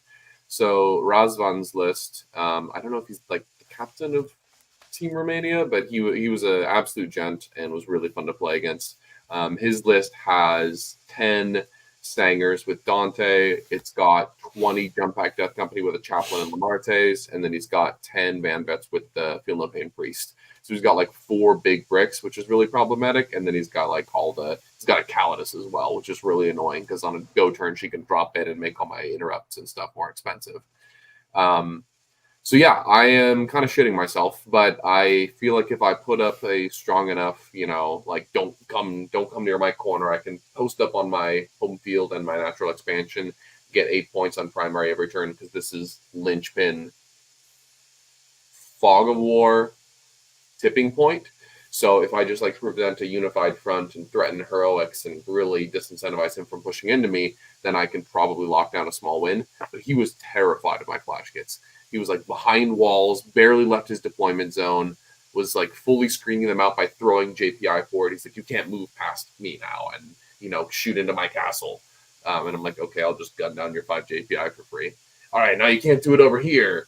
all right, I'll just gun down those guys. And like that is the one weakness of the assassin plus 4 brick list is it has like 2-3 squads of JPI and that's it. There's no scouts, there's no trash. So like as soon as those are gone, there's nothing to do actions with. The backfield screening is completely gonzo.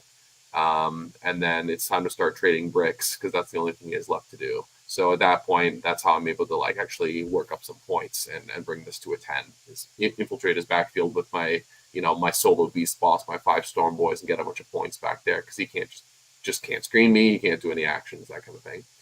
So I feel like if Blood Angels just play really aggressively with the Dante and Lamarte's unit, there's not a lot that Orks can do to respond because both those units are just so resilient to all the damage that I bring into bear. But I can understand not wanting to get chewed up by flash kits on your way in, so totally respectable. But yeah, to end up eking out a couple more points, I think I probably predicted like between 6 to 8 points on this for my team, so coming back with a couple extra feels good. Yeah, I gotta say, something that never gets talked about, but is such an important part of 40K and such an important part of teams is the art of the bluff. Yep. Because man, oh man, if someone who plays an army that you are not super familiar with is like, yeah, I can do this, that, the other thing, this is fully covered, and like sets up and deploys really aggressively, like it's really hard to call that if you don't know the numbers and haven't played through it well, and you can get some massive advantages out of that. There's a certain high caliber player I know who is known for pulling off this maneuver in some very exceptional results. Even like the psychological warfare aspect of it in pairings, yes. right? Like if you react to a certain pairing with a lot of jubilation, you can kind of like psych your opponent out when they shouldn't get psyched out. Like they should just rush you. But if you give a little like, let's go at the pairings table, they might like shit their pants a little bit. So all of that, all those psychological little details are really fun in teams. Yeah, we never ended up actually doing this, but it was discussed several times. We had a couple different late night pairings discussions where like we considered really bussing someone, like sending Anthony into T-Sun's level of bussing someone. And Naden was like very clear. It's like, if we do this, the moment they do it, the moment they attack with that, we are slamming down on the terrible matchup and we are cheering like a motherfucker. We are so excited about this. They have fallen into our trap. Because you gotta get the points where you can find them. And anything to make someone hesitate on what should be a great matchup for them is a really big deal in teams. If you don't like that part of Warhammer, that's entirely reasonable. It's very stupid. But it's also a lot of fun. It is a lot of fun. Yeah. Let's answer this right now just because we're on the topic. That's a good question, Sam. Where is the line between the art of the bluff and lying? I think that as long as you don't portray any like factually incorrect information, like don't say, oh yeah, this unit totally kills that unit when in reality it kills like 2 dudes. Like that's disingenuous, I think. But if you're saying, and yeah, man, I am fully positioned to pounce on you if you overextend over here, right? Like I am set up fully defensively. This position is as unassailable as I could possibly make it. Good luck with that. And also like I am of the mind that what's the right way to phrase this? You can never supply. It's very hard to supply your opponent with too much information, right? So, like, if I told Razvan so many times, like, I can move to here and shoot you with firing deck, and that's going to be a lot less painful than if I can disembark and shoot you. So he was like terrified of me disembarking and shooting, and rightfully so. Like, it's 40% more output or whatever it is. So like give your opponent all the information, because I told him that repeatedly. I kept telling him like what the damage of my army could do. And that kind of psyched him out, even though it shouldn't, if he just ran the numbers in his head. Yeah. This is part of why the Trigon is so valuable, because every single time your opponent goes to move a model and you're like 3-inch ingress, remember 3-inch ingress, they like take a step back and like, oh wait, am I okay? Oh god. And yeah, the Trigon doesn't kill that much. He just doesn't. But he messes with people's heads. So I enjoy him a lot for that. Sweet. Let's move on down as we're already an hour 20 in and we've got 5 more rounds to go. A lot of more rounds to go. All right. Moving on to Greece. This is supposedly the hardest matchup in Pod, and it is the one that certainly felt the hardest from the outside. I don't know about your game in particular. We'll get into that in a second. In the middle of the Greek round, we kind of looked around and we're like, oh, wait, are we about to draw? Like, is every single table downgrading their predictions? What is happening? We were really freaked out for a minute, and then everyone won their games, and it was fine. But for a minute there, they really had us on our toes. The mission into Greece is Purge the Foe, which is... dog shit. Correct. So that definitely had some interesting results. Overall, Purge is really hard to push on because you just do not stack up primary, and you do not deny your opponent's primary until you're denying them a kill or a hold, which is just a hard thing to do, well, especially while you're trying to get a kill. So here's how things end up shaking out. Once again, starting with Forceman, his NIDs go into the Tau, and he comes back with a 12. He had that predicted as neutral. No, he had that as a small win, so that's on point. Lennon puts his Dark Angels into Sisters. He has that predicted at a neutral, and it comes back with a 13. Love that. Nick's Sisters going into Chaos Knights. We have predicted as a... I assume a dead draw. Where is it? Yeah, as a dead draw, it comes back with an 11. Nick was ecstatic about this 11. This round was played on the War Games live stream, and Nick Nanavati's game is on there, so you can definitely check that one out if you want to see it. Great Sisters versus Chaos Knights game. Great kind of bluffing game. As Sisters' ability to kill holes is kind of weird, right? Like, they have a lot of Melta, but Melta isn't what it used to be. So they're really good at powering through like the first one, maybe two, but the third hole is just a little bit trickier for Sisters in my experience, at least. So that was a really interesting back and forth game. Ganyo plays his Tau into Cryptkrons, an army that he knows pretty darn well, and just obliterates them. He killed like 3 Catan in a turn. This was awesome. He comes back with a 15 out of a declared neutral matchup, which is great.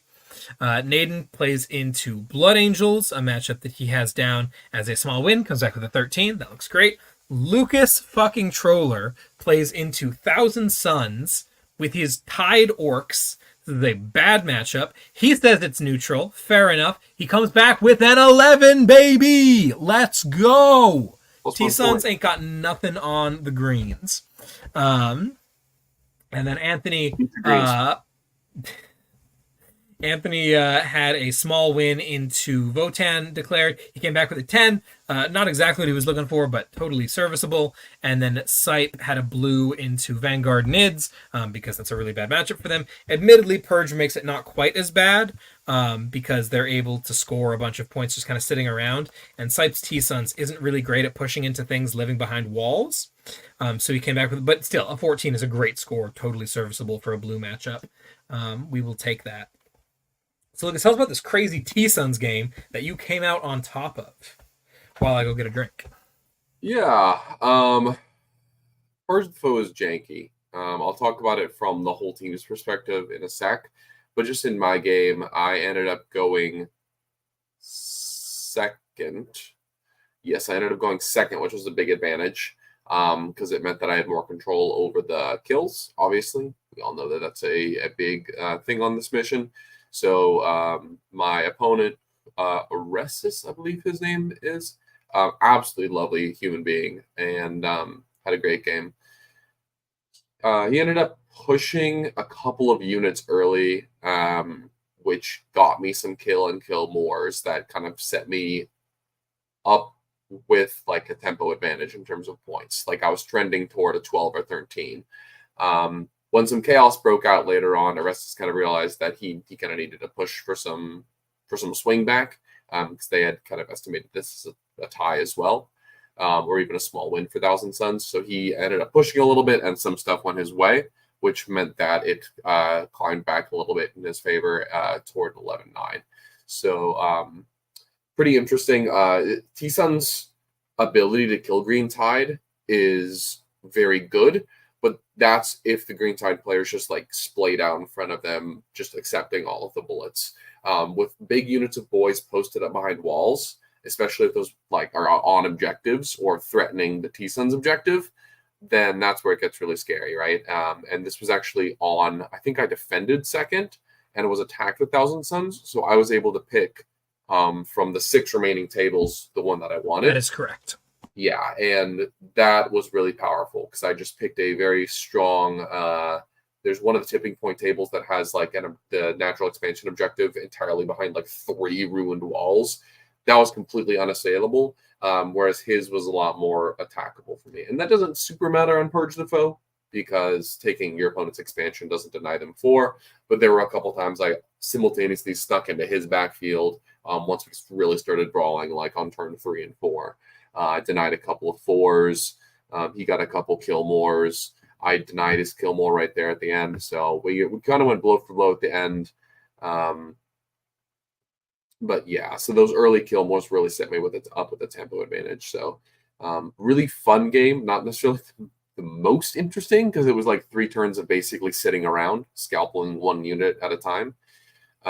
Especially on tipping point, there's just not a lot of room to maneuver around and try to flank your opponent. But Orestes played it really well, considering the hole he was in, having to go first. So well played to him. And yeah, so this was like the first time I was not shaken isn't quite the right word, but like I was thanking my lucky stars at the end of this round that we ended up pulling it out, especially with 99 points. That's quite a bit on such a drawish mission. I think the Greeks were very prepared for us. I don't know exactly what happened, if like maybe they just went first a bunch, or a couple of their guys lost the plot and ended up pushing a little more than they needed to. But talking with my teammates after this round, it seemed like they had a very coherent plan for how to draw us. Their goal was, let's draw the USA. They were playing on the draw mission, so it was perfect kind of setup for them. And every single one of my teammates reported the same thing, which was the game started and their opponents just posted up behind walls and is like, I'm playing for 8 to 10 points. And if everyone on their team gets 8 to 10 points, then it's very likely that we could end up in a draw, because this is, and especially if a lot of USA players go first because of Purge the Foe. So they were definitely ready for us and had a game plan. And I'm not sure exactly where that fell apart, but I think we were lucky to win this round, because we totally could have shit the bed here for sure. So yeah, well played to the Greeks. They were really fun. We've scrimmed them before. They were really fun to scrim. They were really fun to play. And yeah, I'm looking forward to perhaps facing you guys next year. It was great. Hell yeah. That puts us out of pod. We are undefeated. I think we're in like 7th, though. Really not that impressive of a pod set of point scores. You can see these 3 rounds. 99, 109, 115.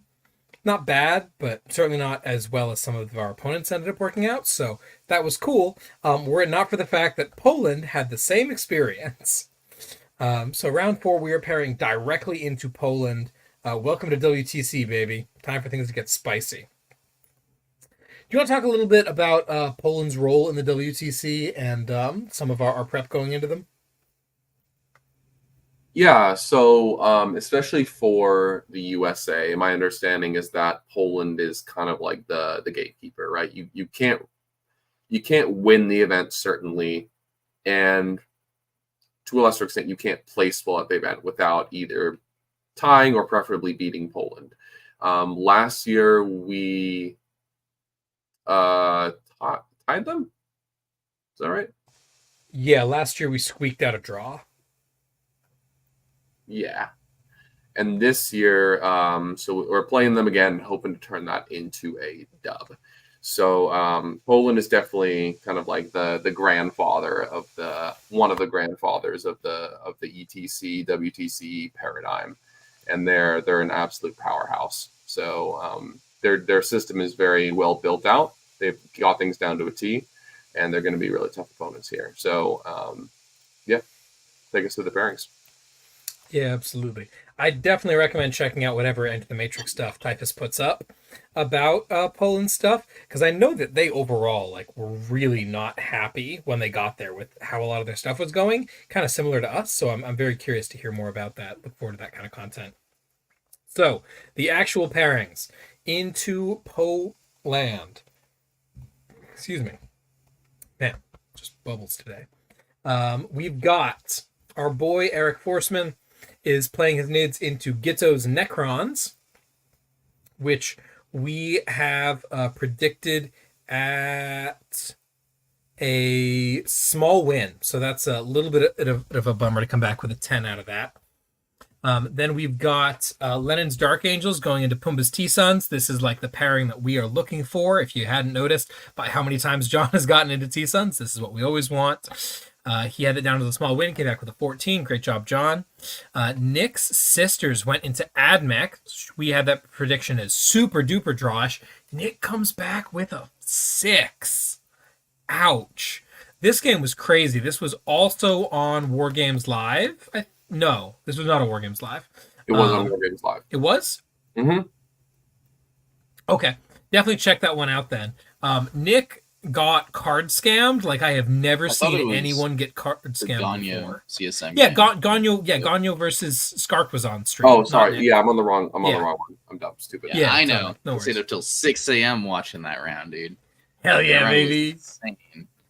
Appreciate your support.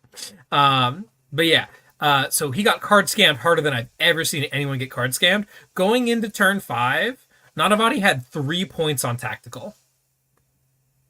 Bruh.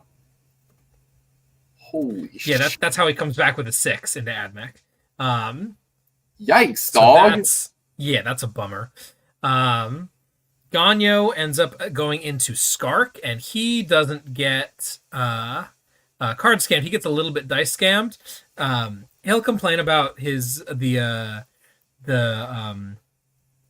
we talk about him all day. What's the tank called? With Vindicator. The gun?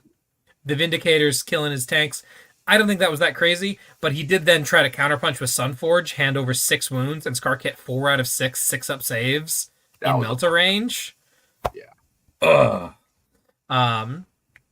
So props to him for pulling out a 7 out of that. We thought that was going to go a lot worse. He had that predicted as a neutral draw, so obviously not quite hitting Matrix there, but as you're going to find out, not a lot of people did. Jonathan Naden is playing Eldar into Custodes. He has that down as a small win. He comes back with a 6. Massive bummer there. I never really got the full story on what happened there. Something about things not dying quite as quickly as he thought they would, and then not being able to put the incarn into places because nothing died and whatnot. Just kind of a massive bummer there. Lucas puts a small win predicted into Wolf Jail, and unfortunately comes back with a 6 out of that as well. So those two are kind of our big disappointing results there, not what we had planned. Vanilla's World Leaders go into Grey Knights. Again, he has that down as a small win, comes back with a 12, which we love, and then Sight comes back with an 11-9 into Sisters, which he had as a small win. So this was crazy, right? Our predictions were draw, and then 6 small wins.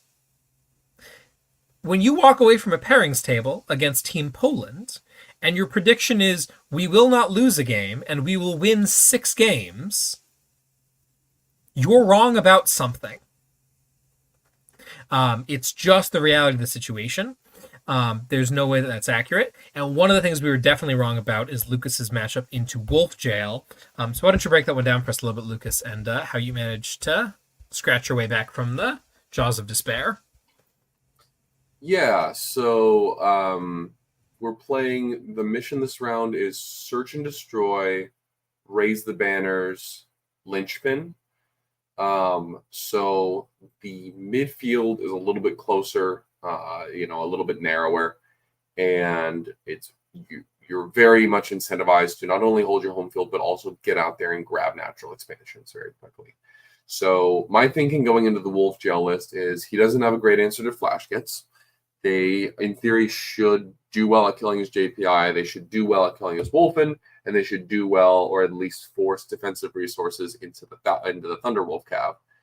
And then once he comes crashing in to try to deal with the flash gets, then the boys will hit him and then delete the squads. So there's a couple issues with this problem. The one thing that I had not factored in and had not played against in Wolf Jail is the presence of like some good shooting.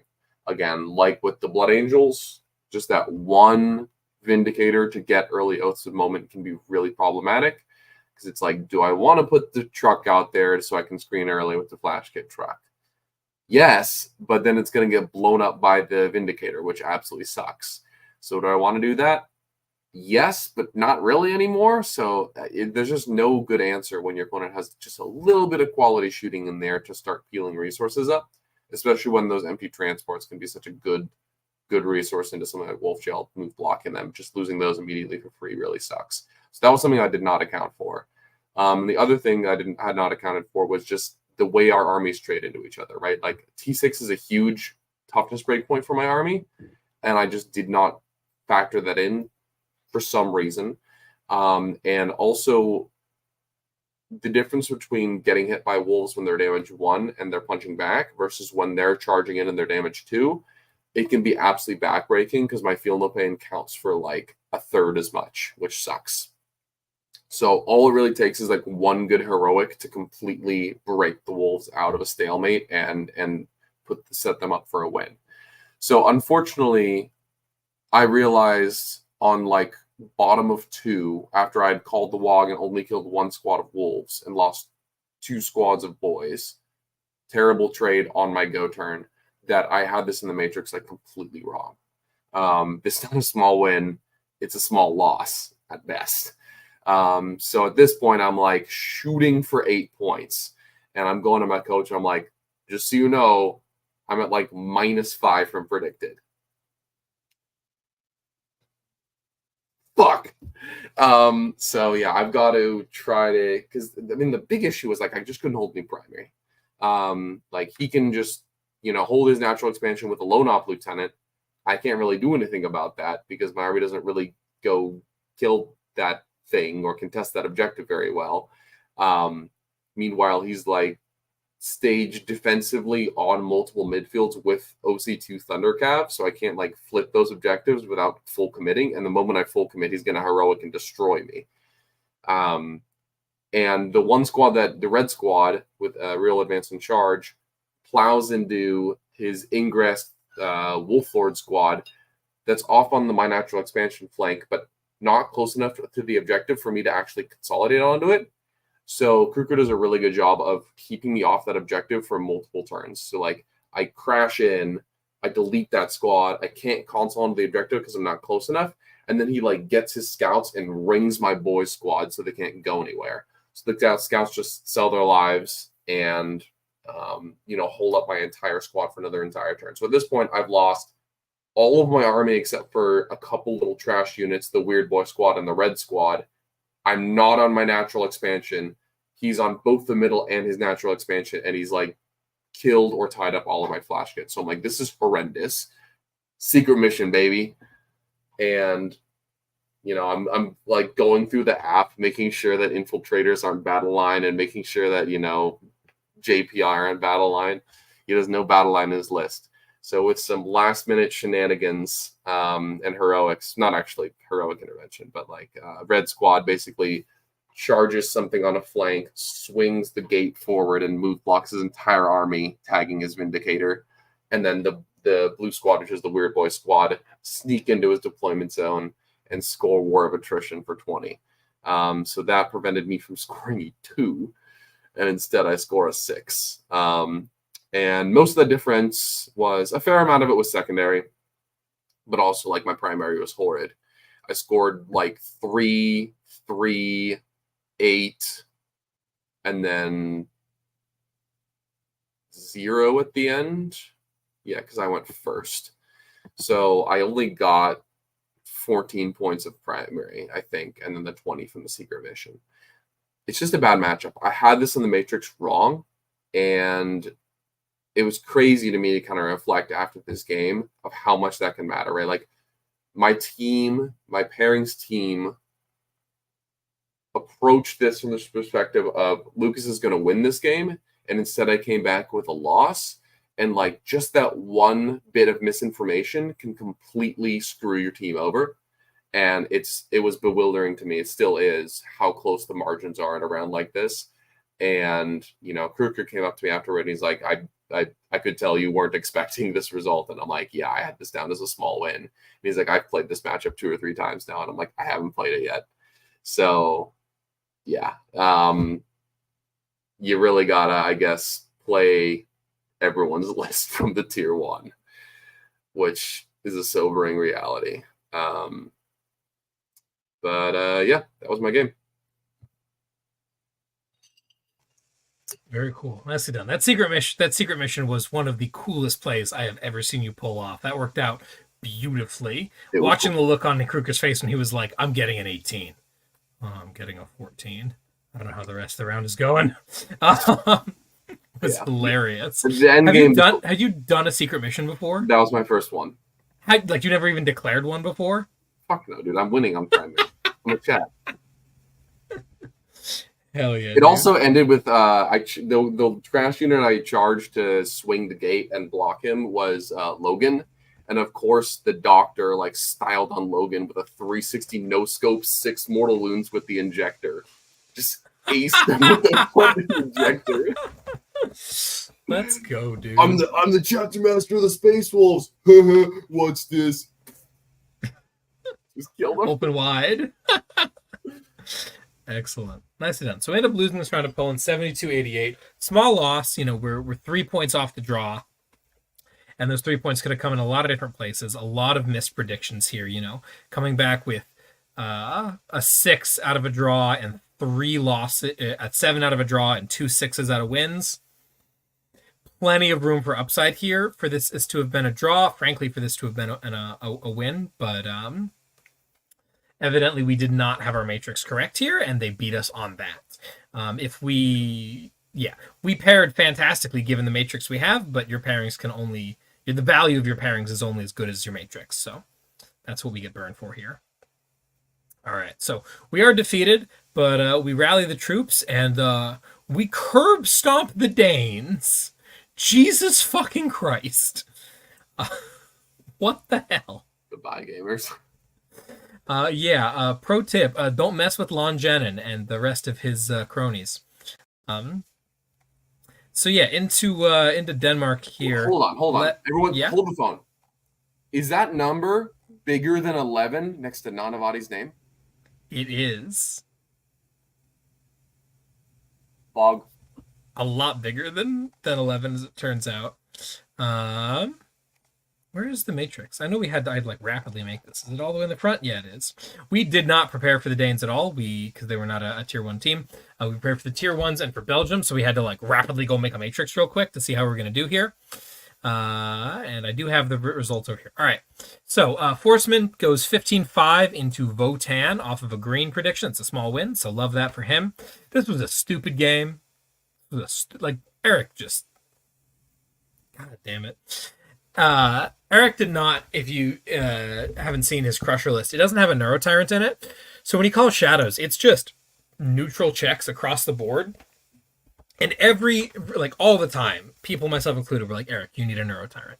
You need a Neurotyrant in this list. This list is bad. Put a Neurotyrant in it. And he was like, nah, man, I don't need it. And I'm like, well, when your Shadows don't work, don't come crying to me. And then every single round, he would call me over when he popped Shadows, and his opponent would fail all of them. Just all of them. His opponent's like, I'll get a 15, and he's like, Shadows? And they're like, okay.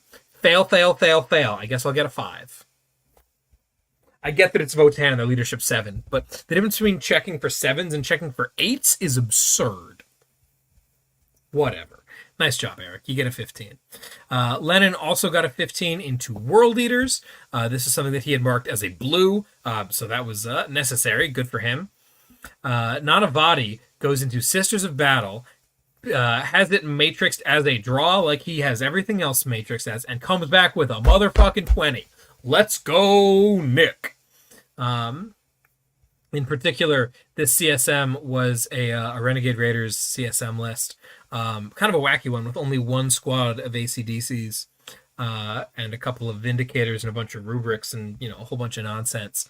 And he just said, fuck it, we ball, and smashed, which was great. Mr. Gagno comes back with a 14 out of a draw in matchup into Krons. Once again, it's starting to seem like that matchup is not actually a draw. He keeps winning it, but we love that. Mr. Naden decides that he is done losing and pairs a small win into Blood Angels and puts boots to asses, comes back with a 19. Love that. Lucas gets into the T-Suns, again, a matchup that is predicted as a draw and comes back with an 8. That is the bottom side of a draw. Love that. Mr. Vanilla pairs a blue into Admech, says he's going to stomp him, sure does, comes back with a 20. And then Brian comes back with a 14-6 into Grey Knights, a matchup that he has down as neutral. This was disgusting. Lucas, you did not manage to win this Thousand Suns game, but you did still come back with a very respectable score. And I know this T-Suns list was very different and caught you a little bit off guard in that respect. Why don't you break down how this one worked out for you? Yeah, so this is probably the game I will spend the least time on, and that's because I was very tilted for my Kruger game, not because of Kruger, but because of my own fucking idiocy. And then this game also kind of blindsided me a little bit, so this was definitely not my proudest day of Warhammer. The Terminators changed the matchup a lot. Usually, if they crystal in with an Inferno Master squad and double move forward, that's a ton of resources, and then they shoot a boy squad and kill half of it. I'm like, that was cool, dude. The problem with the Terminators is they zoom forward, obliterate a boy squad, and then stand there and be like, we need urgent addressing, or we're going to spend the rest of the game repeating that. And that was a whole dynamic that I had not really anticipated. So some early mistakes my opponent capitalized on very much. In terms of positioning, he was scalping out some resources that I wasn't really anticipating. Just kind of playing poorly on my end, unfortunately. And this allowed my opponent to push to a 12, which was pretty cool. I think now that I've seen this, I was drawing like a Greek god. My Gork and Mork were trying to bolster my morale after this absolute travesty of a day. And it just was, it kept happening. I'm like, okay, I don't want to do anything this turn. I want to sit in my deployment zone. The only points I can score are with this one squad of Storm Boys chilling in the midfield. Everyone else is behind my deployment zone ruins. All right, extend battle lines, area denial. All right, the squad of Storm Boys scores 10 points. That happened 3 turns in a row. And I'm like, okay, now I'm ready to commit my army. Okay, assassinate, no prisoners. All right, let's go. It was so stupid. So honestly, the fact that I did score 8 was a miracle, with how poorly I was playing and how well my opponent was playing. So, yeah, I think having seen the Terminator list, I think they're a little bit worse for Orks. I would downgrade my purple to an orange for sure. Small loss. But yeah, it was an interesting game. And kind of cool to see that unconventional unit do well. I think I saw there was a couple other tier 1 and 2 nations that were running the 10 Terminators for Thousand Suns. I think Australia had them as well. So that was pretty cool. They had a lot of Terminators in their roster. So yeah, cool to see it do well. And that was unfortunately for the Danes, that was their one win. Everyone else got completely ass blasted. But yeah, my opponent was super cool. We exchanged jerseys, and he was a delight to play against. Very nice. Shout out to the Danes. All right. Moving on. It is day 3, and it is time for the moment that we have all been waiting for. It's time for Revolutionary War Part 2. Bring it on, Team England. It's time for the Forge Fiends to feast. Oh, the Feast Fiends. So we're playing Team England, and we are playing on the Ritual. Why are we playing the Ritual on day 3 of WTC? Apply clown paint to face. Yeah, I got nothing, man. If you thought Purge the Foe was draw.exe the mission, you should see the Ritual. So many draws. We stayed up until 2 a.m. practicing pairings for this matchup, and we decided we're not doing that.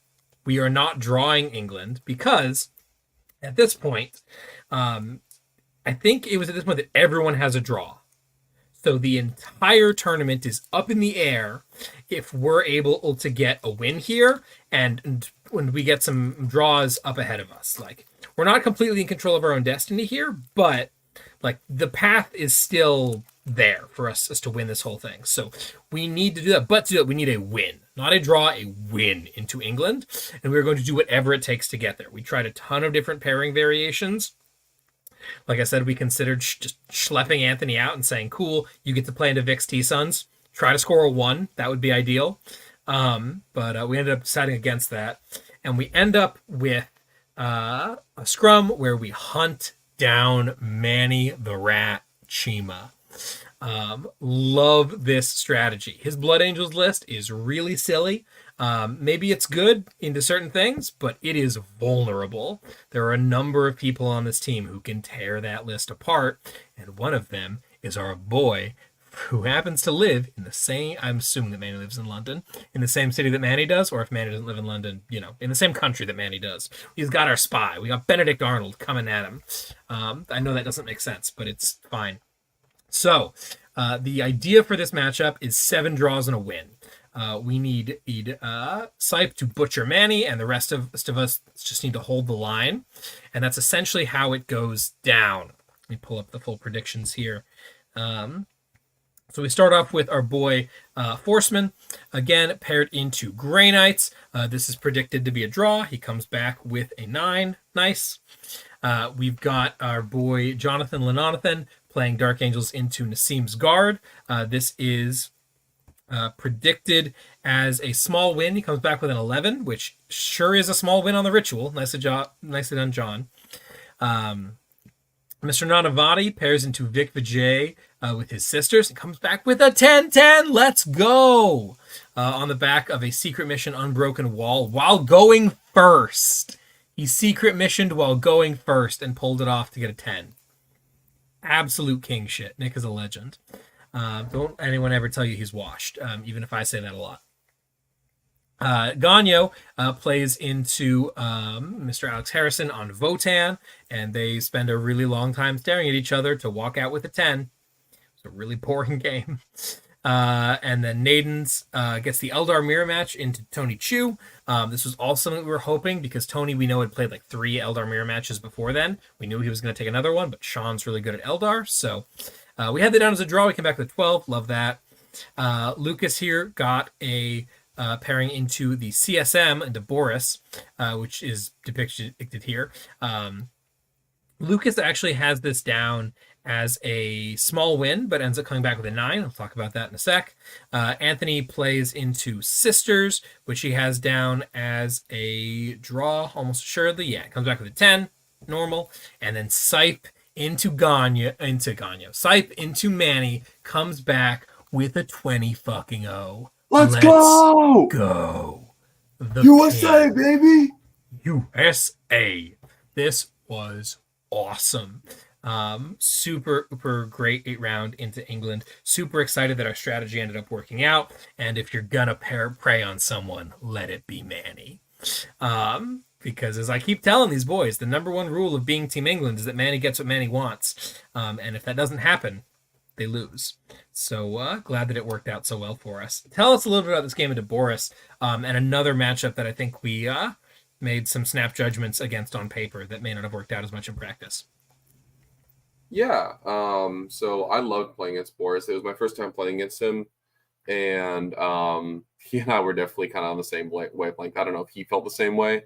I was kind of like tired and also still a little bit moody from the previous day of fuck ups, but he got me right back into it. And this was definitely my favorite game of the event.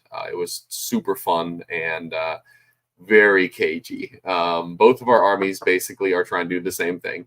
I've got the advantage of good guns that can kill his ACDCs, and he's got the advantage of just the number of melee trading units he has. I've got 3. He's got like 6 if you count the 6 if you count the 2 squads of with the Lord.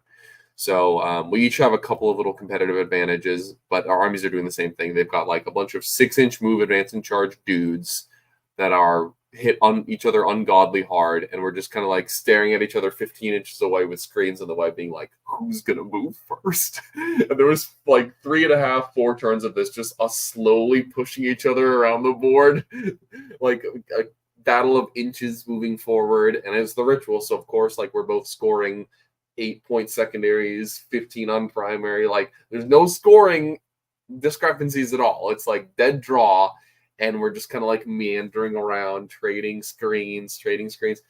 like I said, Boris and I are definitely on the same wavelength in terms of personality. I feel like he kept like calling his little dudes dickheads, which I thought was hilarious and something that I a moniker that I want to use for my dudes now. Calling them shitheads and stuff like that. These dumbasses, and like I love that kind of stuff. So he was an absolute joy to play against.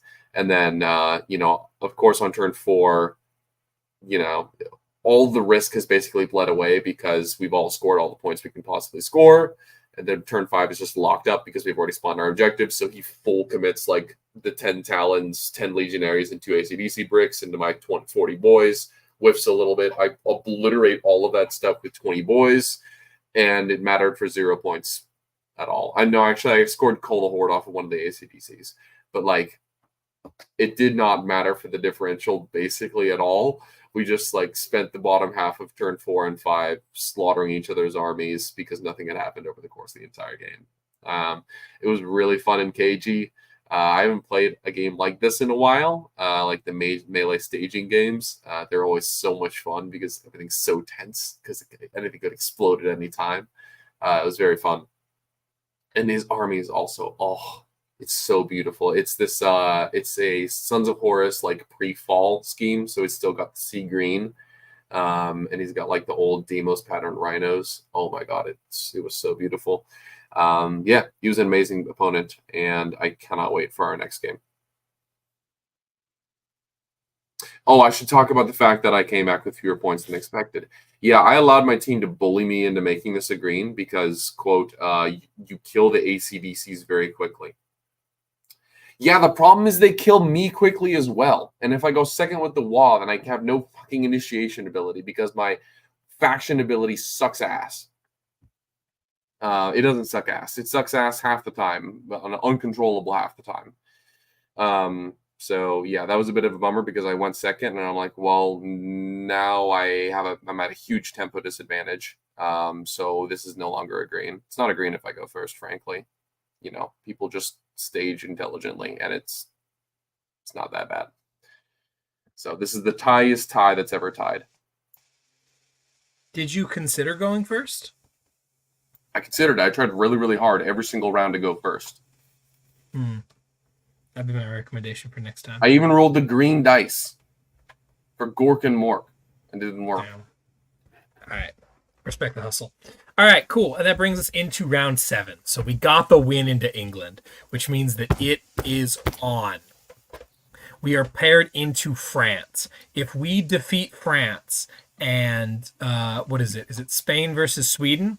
And Spain defeats Sweden or even draws Sweden, we win WTC. We have clawed victory from the jaws of defeat and worked our way back up. Everyone's drawing this round, not us. We're getting wins. We're coming for the French, and we are going out swinging. But we do go down, unfortunately. This is a heartbreaker of a round into France. And let's break it down. All I can say is I'm real glad that this was the final round because I don't know how we would have played another game after this. This was heartbreaking. France, of course, has had an insane event. They dominated Warmasters. Their single players played. Olivier won Warmasters. He played 7 games with his 100 Templars, 1 Warmasters, and then played 7 games WTC. So this is round 14 for Olivier on that 100 Black Templar melee horde. Crazy stamina. Mad props. All right, so these pairings are a little wonky. We have Forcemen going into T-Suns. We haven't had this color come up yet today. This is the Darkness. This is a black. And a black means, fuck, man. Formerly, it means volatile for many reasons or important ones. Huge swings, 5 to 15. The Darkness. Who knows? Yeah, he comes back with a 7, which is, I suppose, on Matrix, because anything's on Matrix for a black. He did kill Magnus, which was sick. But yeah, a 7. So obviously we would have liked to have won that game, but, he definitely did not tell us that he was going to. Jonathan Lenonathan's Dark Angels go into the CSM, something that he has marked as a small win, and come back with a 15. John absolutely killed it this event. Yes. And this was definitely one of the rounds where, like, dude just put his head down and said, nope, we're going, and went. Awesome performance by John. Nanavati's sisters played into Necrons and somehow came back with a 10. This was the scariest shit I'd ever seen. Where he was looking really good and really good and really good, and then suddenly his opponent, he was told to push, and he's like, all right, full send, and like 5 tanks died in a turn, which I do not understand given this Kron's list. This is after the big Scorpec brick is dead. He has like a unit of Lich Guard, 3 Scorps of the Lord, and a Monolith, and he killed like 5 tanks. Jesus Christ. I have no idea what happened here. But he was going crazy. He narrowly scraped out a 10. Awesome performance by Nick. So respect for that. Ganyo plays in a Death Guard, gets a 12. He has that marked down, I believe, as a small win. He does, so that's on point. We'll get back to that. Lucas gets put into Eldar again, and absolutely Thunderdomes, coming back with a 19 into the French Eldar player. And what's that guy's name again? It's Hugo. Hugo, yeah. Hugo, phenomenal player. Absolute creme de la creme.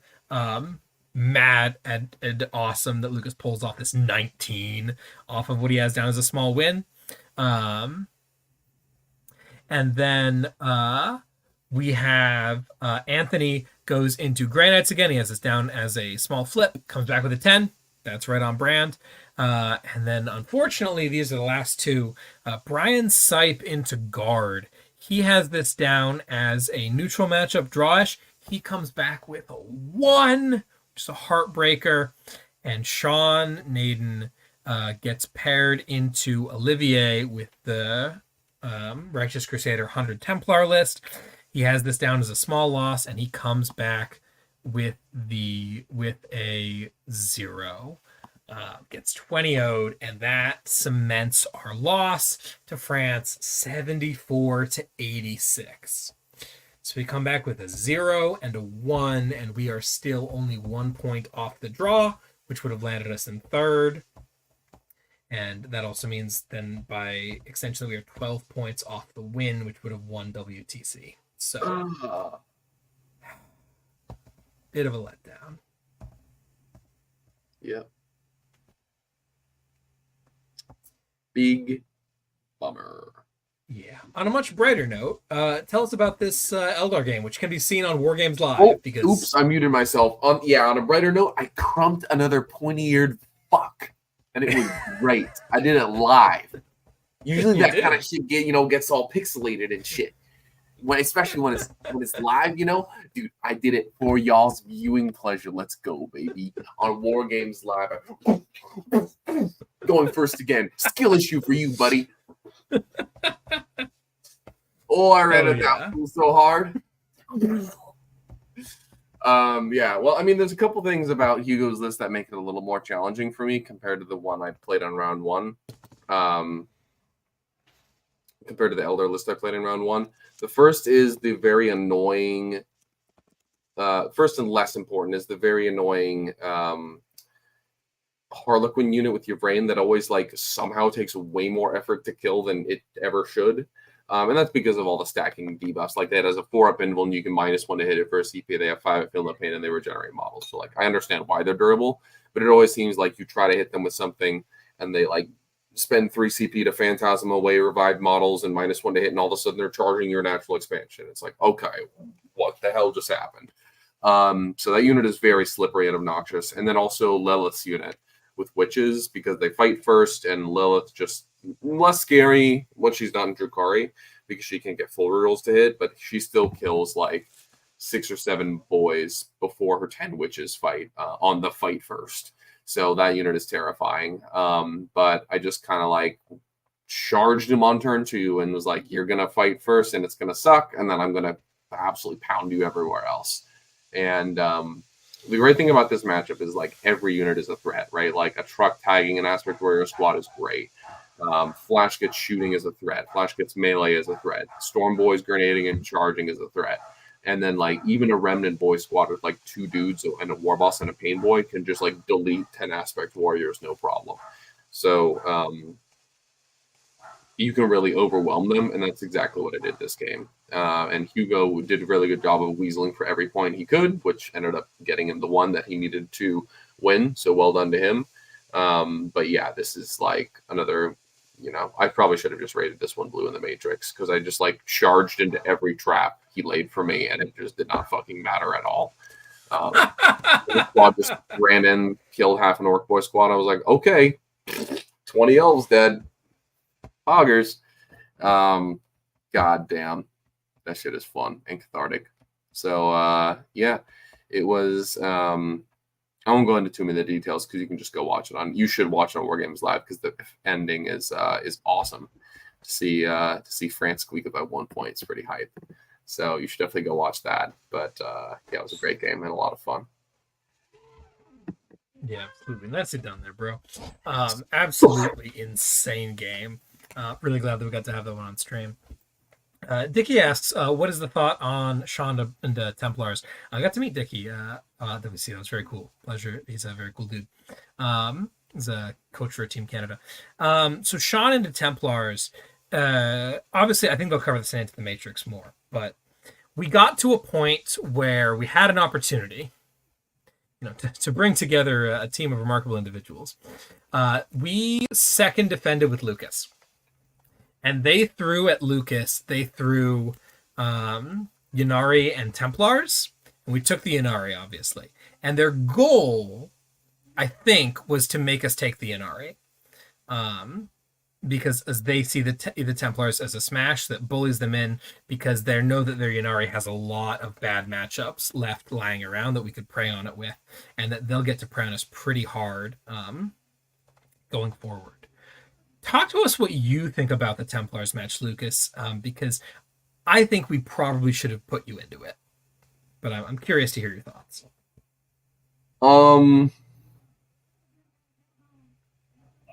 Yeah, I mean, I had it rated as a flip in the Matrix. The more I played it twice pre-WTC, and the more I think about it, I think that, especially like hearing, in various interviews, him talk about how he plays the list after, in interviews in the last week, I think he definitely probably would have pushed that to a small loss for the Orks. So, I mean, given how much our team was shitting our pants about the Black Templar list, there is definitely an argument for me just taking it and being like, I'm going to get 5 to 6 to 7 points, and that'll probably be fine. But on the other hand, like, is the Yanari making it through later going to result in as big of a win? Because, like, I'm going to smash the shit out of this Eldar list.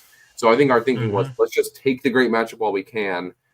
But the other people who would have played into Olivia later needed to, like, just focus on getting 2 points. Just focus on getting 4 points rather than trying to flip it to a tie or a win. Because going for broke against that list is a great way to get body even harder than you already are. So I don't know. I still think the way that we had this set up was great. Like across the board, like we had great scores. It was just like a couple of complete duds ended up losing us the round, unfortunately. So yeah. And who knows? I mean, Olivia might have absolutely kicked my ass. I don't think I'm flipping that to a win. He might have like put me on 3 or 4 points, Yeah, absolutely. Some more thoughts on Sean in particular going into the Templars. Sean has this down as a small loss. Sean played this twice. He did it once kind of against himself just to see if the math worked out, if he had enough bullets to put the army down. He decided that he did. And then he played it into, I don't remember who it was. We brought on a guy who plays Templars to test it into. And he lost that game by a little bit. And he felt like he had the right tools. Now, that was played on table quarters, and I think the Templar guy that we brought on just kind of ran at him and said, I'm just going to stat check you, and it's going to be fine. And Sean figured out that he could handle that. That is not what Olivier did, not in the slightest. Olivier stood behind walls and said, what are you going to do about it? And Sean didn't have an answer. Sean also decided to take Cole the Horde Assassinate. That is where the big bummer comes in. Yeah, because Olivier, if Sean's goal is to play for 2 to 5 points, taking tactical is 100,000% the way to do that, because you can always get those points by, doing Eldar bullshit in the corners and like scoring containment and sabotage and stuff like that.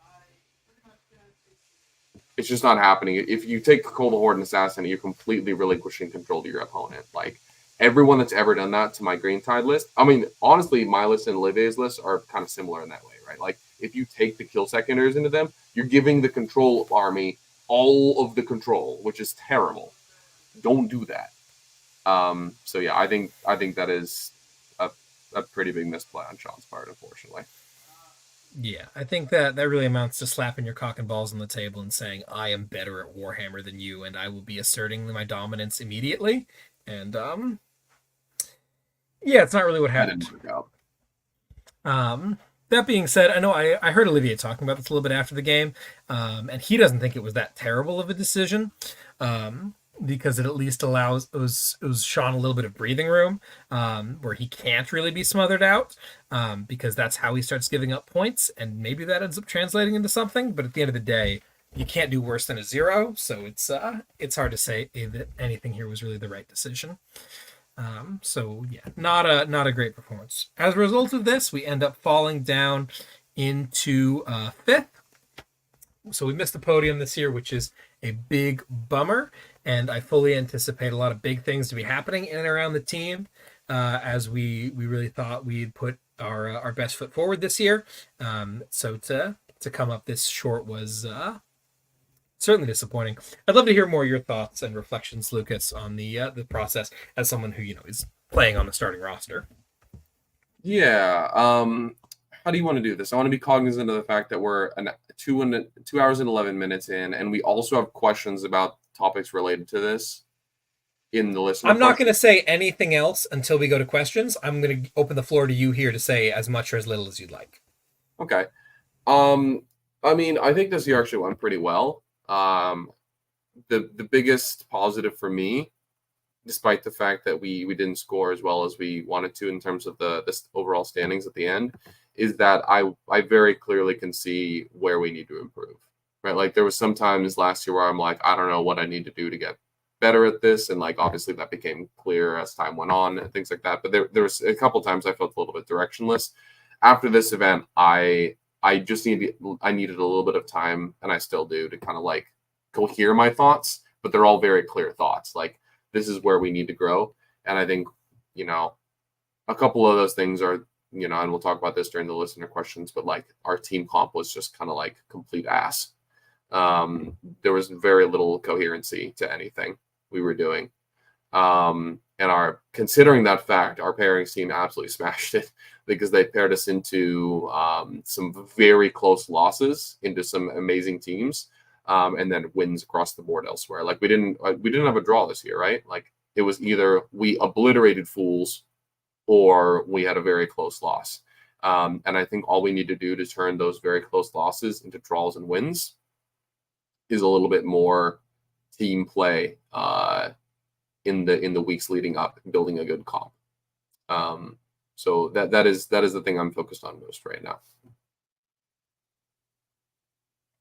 That's very, very clear to me. I'm like, this is the major issue. Very nice. We'll skip our conversation about the travel back. It was not as easy as the travel there because we weren't able to get the direct flight back for timing reasons with the train. But overall, not a horrific experience other than Lucas getting COVID. Mm-hmm. I almost left the studio. That would have been the wrong button. Remove the stream. Great. Let's jump into some listener questions. Once again, if you want to ask listener questions and you're live right here, you can super chat them at us to make sure we cover. We're probably not going to cover anything that's not a super chat, as we are really low on time. But of course, we'll also be covering everything in the Discord, in the show questions thread, in the take all questions channel. If you scroll past the stupid argument of Lucas and I talking about how time zones work, you get down to John asking, with the results, do you think that GSC, played by a faction expert, had a place on some teams? And Clown Mode here on YouTube asked the same question, is there any validity to GSC in teams? Nope. No. If you have a faction expert who only plays GSC and he's really good at Warhammer, yeah, you should have him play that. If you have a guy who's really good at Warhammer who plays anything else, he should play that. There's a lot of people huffing copium because Eric Luthorus beat up on a bunch of his locals and won a GT. Good job, Eric. Eric's really good at Warhammer. You're not that guy. If I have Eric on my team, I'm not having him play GSC. That's just not a thing that's happening. I think they're good enough that if you have a skill differential, you can win some games, but like that's not what you want at this level. I don't think any team made a mistake by not bringing GSC. That is what it is. If you want to see some GSC getting played by myself, among other people, I'm definitely going to bring him to Charity Hammer. That's coming up in a couple weeks, and I'll be playing them there. Make sure to check out Charity Hammer. We'll be raising a bunch of money for Child's Play. You'll hear more about that as we get closer to it, but no thanks. All right. Next question comes from Pius, or maybe Pius. I don't know. It's a koala. What would your guys' perfect 8 be after WTC if you had a faction expert of equal skill on each? This is a great question. Okay. Let's get the obvious ones out of the way. You're taking T-Sons. Yep. Marines. You're taking Sisters. Sisters. We'll get to Marines in a second. I want to do the easy ones. T-Sons for sure. Do you think Dark Angels are the best Marines? You're taking them over a perfect Blood Angels or a perfect Wolf Jail player? Yeah. Yeah, I think you're right. So you're taking T-Sons, you're taking Sisters, you're taking Dark Angels. After that, I think you're taking Necrons, personally. Yep, I think so as well. I really like Necrons. I think you're taking Grey Knights and Same Race, which I think those two are one and the same. I think you're taking Hypercrypt Necrons with a pile of Catan. I really like Necrons right now. And you think you're just taking Grey Knights, you just without second thought? I don't think that's a bad idea, for sure. Yeah. Would you rather Dark Angels or Templars? Assuming you have Olivier.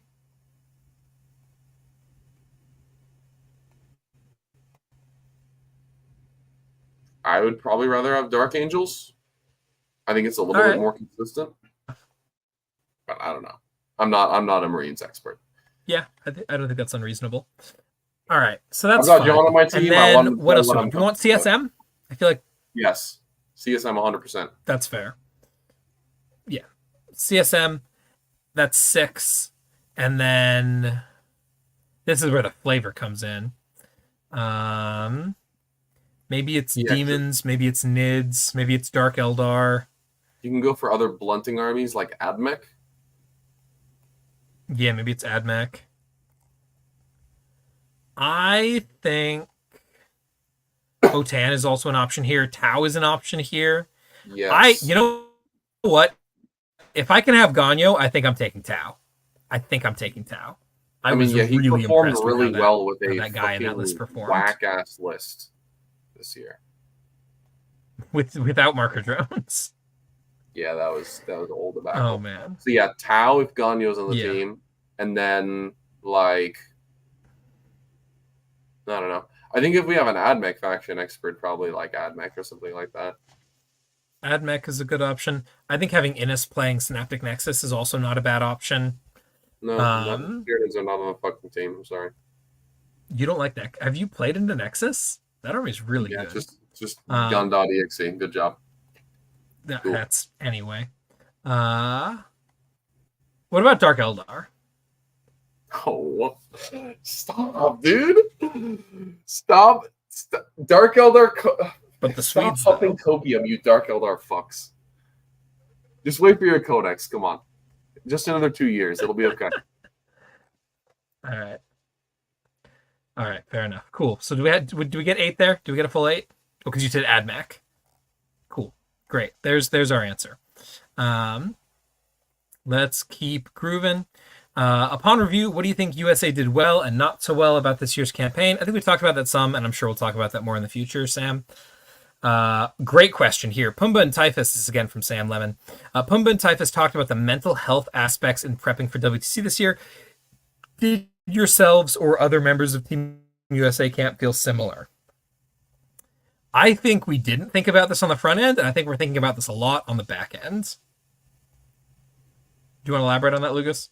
Yeah, so I kind of touched on this a little bit after the Poland round, but it was kind of sobering for me to realize that like the amount of work that has to go into this is even more than I'm currently putting in by a pretty significant margin. And I'm already putting in an insane amount of work into this shit. So I didn't listen to their whole episode, but it was something to the effect of like they were mentioning how difficult it is to do the WTC summer prep while being just like a human being, and having other responsibilities. Like it is an insane number of hours, and I totally agree with them. I think, and it is very much an arms race, right? Like whoever works hardest is going to have a significant leg up. So you can't just like hand wave this stuff. But like, we kind of didn't tie Poland because I didn't prep for one specific matchup.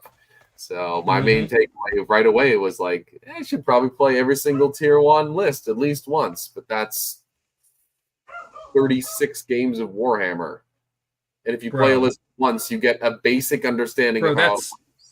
That's 64 games of Warhammer. Aren't there 8 tier 1 teams? Oh yeah, 8 times. Or 9? 7 times 8, 56. Or are there 9? Because there's 10. Yeah, there's 10. So 9 others. So 8 times 9. 72 games. Oh my fucking god. So that's not real. 3 weeks to do that? 4 weeks to do that? Yeah, it's ridiculous. There's another question about this, but it's further compounded by the fact that you have to also learn a new meta, because either the edition changes right before or the packet changes right before, which is its own special brand of hell. Right? You gave me a quizzical look. Okay. So yeah, like that really sucks, having to relearn everything and also like predict what your opponents are going to do. And then after you're done with that whole stressful cycle, oh, you're done. Oh no, never mind. Now go play like 200 practice games. Like it's just not that tenable. So no one's going to be perfect at it. So the team that's most likely to win is the team that gets the closest to that lofty goal, which is, it's just very stressful. And if you're not quite there, if you're the second or third best, and maybe you get a little unlucky and all of a sudden you're in 5th or 6th place like we were this year, like, fuck, this feels horrible. So yeah, I'm very much in agreement with them. This shit sucks. Yeah. I don't think that the full 72 is necessary, but I think that what we should have done, what I don't know why this didn't occur to me to do, because this is like right up my alley, was build a list of every archetype that is coming to WTC and list off, hey, here is everything you could have to face. Make sure you've played into all of it. Because it's not set, like 72 lists would be ideal, but really there's like 20 archetypes at most, probably more like 15, probably no more than 16. And making sure that everyone has played into each of those with their exact WTC list seems like a really good next step in terms of boots on the ground prep work. Yeah. All right. Next question. We got to keep on moving. Given that it is unlikely that this is highly related, given that it is unlikely that GW changes their release schedule, is WTC just at a bad time of year? Would you rather have WTC like this year with a very unknown mission pack or a more stable event later in the year? We would obviously much rather it be any other time of year, and it is never going to change. This is an unfortunate confluence of factors where making it in late July, early August, it is the most accessible to the most people, which is the number one priority. There is no version of events where suddenly like everyone tries to do it over Christmas break or something, and we think that that's reasonable, and there's no other time of year where a bunch of adults who have work to do and kids in school and real jobs and lots of life going on can make this happen. It just makes the most sense. They've done the numbers a lot of times. This is when WTC is, and similarly, GW is going to release things in late June every single year. It makes the most sense for the way their markets work. We need to come to grips with this reality and work around it. It's not something that's going to change on either end, I don't think. Yep. All right. From Tim the Weird Boy. Lucas, are there any changes you would make to your list in hindsight? Yeah, there's a couple really minor ones, like down to I would put a big Joppa on the knob in the 10-man squad because it's matches the weird boy weapon, so it's like a little bit more because he only gets used for like beating up little targets. It's better than the flaw. So like that is the most minor thing possible. But the other like the points changes I would do is I would drop the shitty 5-man flash kit squad. Like they were terrible. The 10-mans are very clunky, so having 2 5s in a truck instead is really nice. And then you can turn the 5 gets into 5 storm boys, which the 5 gets really wanted to be. And then you can also afford the +3 strength enhancement, which is weirdly big in a lot of matchups with reroll the wound. So I missed both of those things very much, the 3rd Stormboy squad in particular. So that's really what I would change. If I really wanted to shake things up, I'd consider finding points for just some 10-man boy squads to have a 5-up invuln for the first activation and to also like trade early, because flash kits are really, really horrible at like, my opponent puts 5 JP on an objective. What if the flash kits don't kill them? Well, then they get 5 primary, and I've built a whole trading plan around something that didn't happen. It's the major downside of flash kits is they're very unreliable. So having 10 boys to go solve a problem like that is really nice. Does the 5 mean shooting and charging? Your potato internet conked out. Say that again. Does the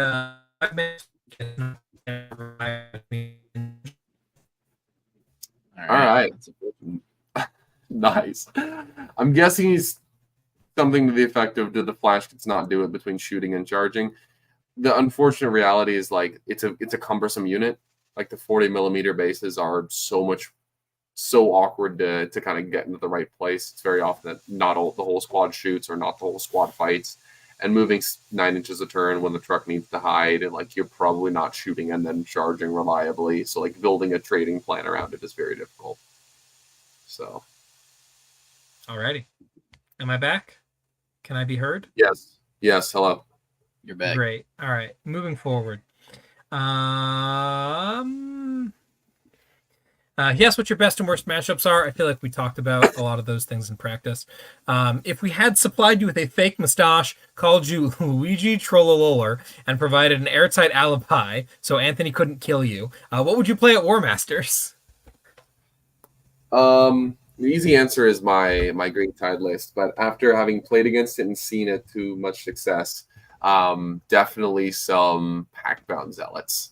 I am missing playing Chaos Space Marines right now. They're like kind of my tertiary army. And with the Codex having come out right after the Ork Codex, before, whatever, the Ork Codex came out, I've entirely missed playing them. And now that I'm kind of done with Orks for a little while, I'm going to get back to some CSM. So, and it's great that the ACDC lists are very much parallel to Green Tide, right? Like 3 big bricks of dudes with 5 invulns that hit pretty hard and move 6 plus D6 a turn. Yeah, I would love to play some CSM, and that's what I would have done at Warmaster. Great. Moving down, were there any opponents that surprised you with their level of play or skillful in-game plays that you learned something for your own game? I can't think of any specific examples of like a specific play that was made, but all my opponents were really excellent. But in particular, my Greek opponent Orestes was really skilled, and then the Danish guy that beat the shit out of me was really skilled. He also like was not intimidated by the fact that he'd not played against my army before. Like he asked the right questions and did all the right things to turn that into to turn a tie situation into a win. So he very much impressed me as well. That was Alexander. Yeah, they both did very well. What about you from Warmaster? Any particular notes? Yeah, I don't think there were any plays that I was especially impressed by. I got like out traded by Zach. Like I said, like the Calidus was great, but I don't think that there were any particular plays that he pulled that I was super inspired by. And then I got run over by tanks with wanton aggression. Cool dude. Yeah. Anyway, Gabe asks, gun to your head, what would have been your GSC list, Tyler, if you had to play in teams? God damn it. Go play Tyranids! You want a GSC list, Gabe? I'll give you a GSC list. Give me 2 seconds to pull this up. All right, here it is. This is what's this detachment called? This is the index detachment because I love 3-inch deep strike. Give me a Jackal Alphys. Give me 3 Kellermorphs. Give me 2 Nexos, one of which with Assassination Edict. Give me 2 Primuses, one with a chink in their armor, one with Our Time Is Nigh, because that boy is charging. Give me a Reductus Saboteur and a Sanctus with a sniper rifle. Give me 20, 40, 60, 80, 100, 120 Neophytes. Give me the full 5 Ridge Runners, 2, 2, 1, and 4 with lasers and spotters, 1 with an auger and a mortar, and then give me 5 Pure Strange Gene Stealers. Mic drop, 2,000 points on the nose. I would play that list. Moving on. I will not be taking any further questions on the subject. Isaac asks, what is the best way to work on improving your prospects to join the USA Academy team? I want to work on that possibility over the next few years.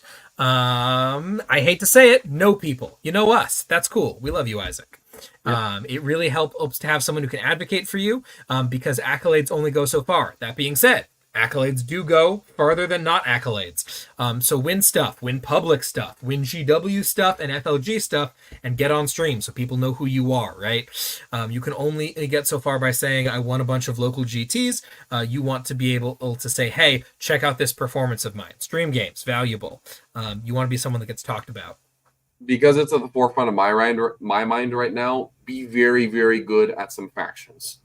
Yes. If you come to the team and you're like, I can play anything. Well, I hate to break it to you, but there's a lot of people that come to the team and say, I can play anything. If you come and be like, I'm a badass with Necrons and I'm a badass with Grey Knights, we'll suck your dick right now, dude. I'm not going to lie to you.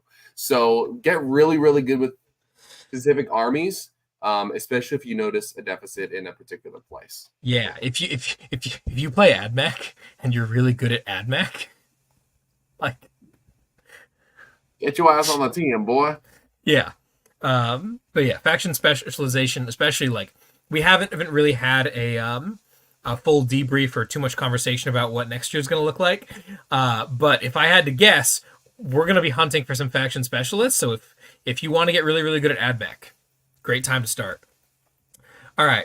Taos asks a bunch of questions, starting with, do y'all believe in the hobby fairy? Taos, you're a fucking legend. My Hive Tyrant broke at like the base of the tail, which is a horrible place, and Taos offered me a pinning kit, and I was like, I really can't right now, man. I gotta go play games. I'll get it from you tomorrow morning. And then after I left, he went over, found my stuff, repaired, and pinned my Hive Tyrant while I was gone. Fucking king. Massive shout out to Taos, who also kicked absolute ass with Team New Zealand this year, who came in 9th and won best opponent. Mad props to those boys. David Gaylord, Alex Taos, and the rest of them. You guys kicked ass. Love it. And all shout to Gaylord for winning best singular performance in teams. That's always a sick thing to win. What is the correct and what is the incorrect number of Terminators? 0. Terminators are bad. Yeah. Granite Terminators are fine. Deathwing Knights are not Terminators, but if you count them, 15. 30. How long did it take you to work out why Ganyo was called to the stage during prize giving? We knew he was getting best painted. It's fucking Ganyo. Come on, Alex. What bugs list is Tyler most excited to put on the table post WTC? Oh man. This is my chance to talk about Amy. I don't even remember her last name because it was something French and stupid. That's because it's French. Like, she's a Chad. She came in like top 20 at Warmasters. You know how I said that the Blood Angels versus Vanguard Nids matchup is skill based? Well, I got 19-1'd and then got one a 20-0 and a 17. Zach 19-1'd me and then got 20-0'd by this gal Amy, who's from France. Awesome list. I'm taking it to the small team events next year, just completely unabashedly ripped it off of her because she's better at writing Vanguard lists than I am. It's all melee. I literally have it like right here. It's this. It's very cool. It has 7 lone ops. It has 7 infiltrating units. It has 2 warrior bricks and 10 5/5 stealers. This list goes hard, and I'm very excited about it. Check it out on BCP, or I'll talk about it when I play it at this tournament in a bit. Where is Lucas getting his 100 Crusaders? They're being printed, obviously. Don't be ridiculous. What double Forge Fiend was double Forge Fiend the T-Suns the right call? And where is Brian getting his Scuffalo tattoo? You'll have to talk to Brian and his physician about the tattoo placement. But Lucas and Nick, I'd love to hear you chime in on this as well, as I know you know a thing or two about T-Suns. How do we feel about the Double Forge Fiend T-Suns list, having seen it go through WTC? Oh boy, I don't know, man. It's a little more volatile, which is kind of goes without saying, right? Like you're taking less cabal points, you're doing less of the indirect bullshit. With the new way that indirect torrent works, there might be a little more credence to it because you can't do that anymore. So just taking a different element of your list might be stronger. I think it worked out pretty well. Definitely allowed Brian to get some big scores. What do you think, Nick? Yeah, I mean, looking at what that list is trying to hunt, right? Like it's trying to hunt power armor. I know there's like a few variations out there. People are like, maybe you take like 2 mutas or like 1 Forge Fiend. And I think if you go all in on that, you go all in on that, you know. It's interesting, kind of what you bring determines what you're going to be good at killing, right? Because you sacrifice... I mean, like the Forge Fiends are still good at killing wards because of the blast. But you're basically, I guess what you're saying to your opponent is, hey, if I bring a bunch of rubrics, are you good at killing rubrics? Or if I bring a bunch of like big, you know, vehicles and monsters, you're good at killing those. And if they're not good at killing either, then like you're gonna feast on them because like T-Suns do a ton of damage every turn, and when they don't lose those units, they're great. So it just kind of gives you, you know, strength into different matchups. I know that we're doing like practice matrices right now, and I'm playing that T-Suns list, and every like Marines list I look at, I'm like, oh, give me that matchup. But then something that's like, hey, I one shot like 2 mutas a turn. I'm like, don't give me that matchup, you know. I also think that because WTC was played before the change to the Ignore Low S strat, I do think that the all sorcerer list was much, much, much stronger when you could ignore line of sight flamers. Now you can't. So I think that that list has kind of gone down in its ability to do damage from anywhere because rubrics are very slow. So. And also, Magnus now hits on 4s when he does that, right? So, like, the indirect strat is much, much worse. Yeah. Yeah. Honestly, I don't even think it's, like, that strong. Like, it's not a use every turn thing anymore. But it's, like, a nice tool to have when you need to try to do some damage. Because if you, like, invest 3 CP in a Magnus with the rerolls, right? But, yeah. The list that we're spamming, the Disc Sorcerers... I think we kind of ate our own tail on this list because, like, it's the best T-Suns list into John's list. But, like, no one else is playing John's list, so we didn't need it for that. But it also, obviously, you know, it got the 20 onto Manny, and that's all that matters. So I think as people start playing more Dark Angels and start playing more Templars and keep playing Blood Angels, the Forge Fiend stonks will rise. That's where I'll leave that. I agree with that. Let's keep rolling. Taos also says, shout out to Naj, missed you round 1 of Warmasters, buddy. This one was much more stressful. Big heart to our boy there. Great. The only chat we had in Super Chat was about GSC and teams, which we said to which we said no. There was one Orks question at the beginning. What are the solo beast bosses for, Lucas? So I was running Snickrot and Warbikers for the purpose of scoring the 3 goofy secondaries: Sabotage, Containment, and Recover assets, which you can do just outside your DZ in the corner behind your natural expansion. And I was paying a whole bunch of points for that. And after a while, I was like, why am I doing this? Well, those units are sitting there, they're screening, and they're occasionally scoring an action. Okay, can a beast boss do all of those things? Yes. Does the Beast boss have the significant upside of in matchups where there's like Vindicators or Nemesis Dread Knights or any kind of vehicle they can run in and just like Thunderdomes 6 mortal wounds onto them? Also, yes. So it's basically just a screen action doer that in vehicle matchups supplies a little bit of damage and tags a hull. That's all there is to it. In most of my games, actually, if you want to see this in action, watch my game against Hugo, where the 2 beast bosses do a ton of anti-swooping hawk screening for the entirety of the game, and then eventually end up like doing an action or 2. That's usually what I use them for. Yeah, very nice. Yeah, 10th edition is the edition of solo characters doing weird stuff, right? Like 8th edition was solo characters being beat sticks, and in 10th edition, solo characters are just like weirdly cheap, so they kind of walk around and do stuff. I want to bring up this comment here from Ashley, which I really appreciate here. Ashley says, unfortunately, this is the inevitable result of the competitive scene getting bigger and better. You can't have a 40K Olympics and expect ordinary people with day jobs to compete at that level long term. Yes. Yeah, you're absolutely right about that. So we'll see how things continue moving forward in terms of timing and whatnot with releases. I know another long conversation is always being had about whether we should just say fuck it and not play with the June release and say that the people who care about this, and that people who care about everything else care about everything else. That also fits into a similar category of what kind of cut you want to make. So we'll see how things end up moving on. All right, so we're 2 hours and 40 minutes in. I think we're going to call it there. Final reflections on WTC, Lucas? It was sick. Hell yeah. We'll see if I go Given the next opportunity, would you go again next year? We'll see. All right, good stuff. Fantastic. Well, that is going to be it for today, folks. We will be back at some point in the relatively near, somewhat distant future, possibly as soon as next week, to talk about other stuff. Maybe more WTC, maybe something else. Again, we're 2 hours 40 and I don't want to think about it anymore. Again, check out the sponsors in the description. You can get coaching, you can get stuff. You can check out the rest of the shows. They're going to be really good. Obviously, the stat check that comes out on Tuesday is going to be excellent. Look forward to that. Anything else you guys want to shout out before we sign off for the week? Nope. Fantastic. Well, with that all being said and done, thank you so much for joining us. I've been Tyler. I've been Nick. Fuck. I've been Nick. I've been Lucas. And we will catch you all next time for some more shenanigans. Thank you for sticking out with us for this long. This is the greatest thing that we get to do, and we really appreciate the opportunity to share it with you. Thank you so much for listening.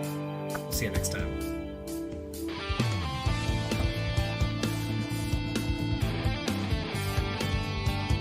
Fuck Vindicators.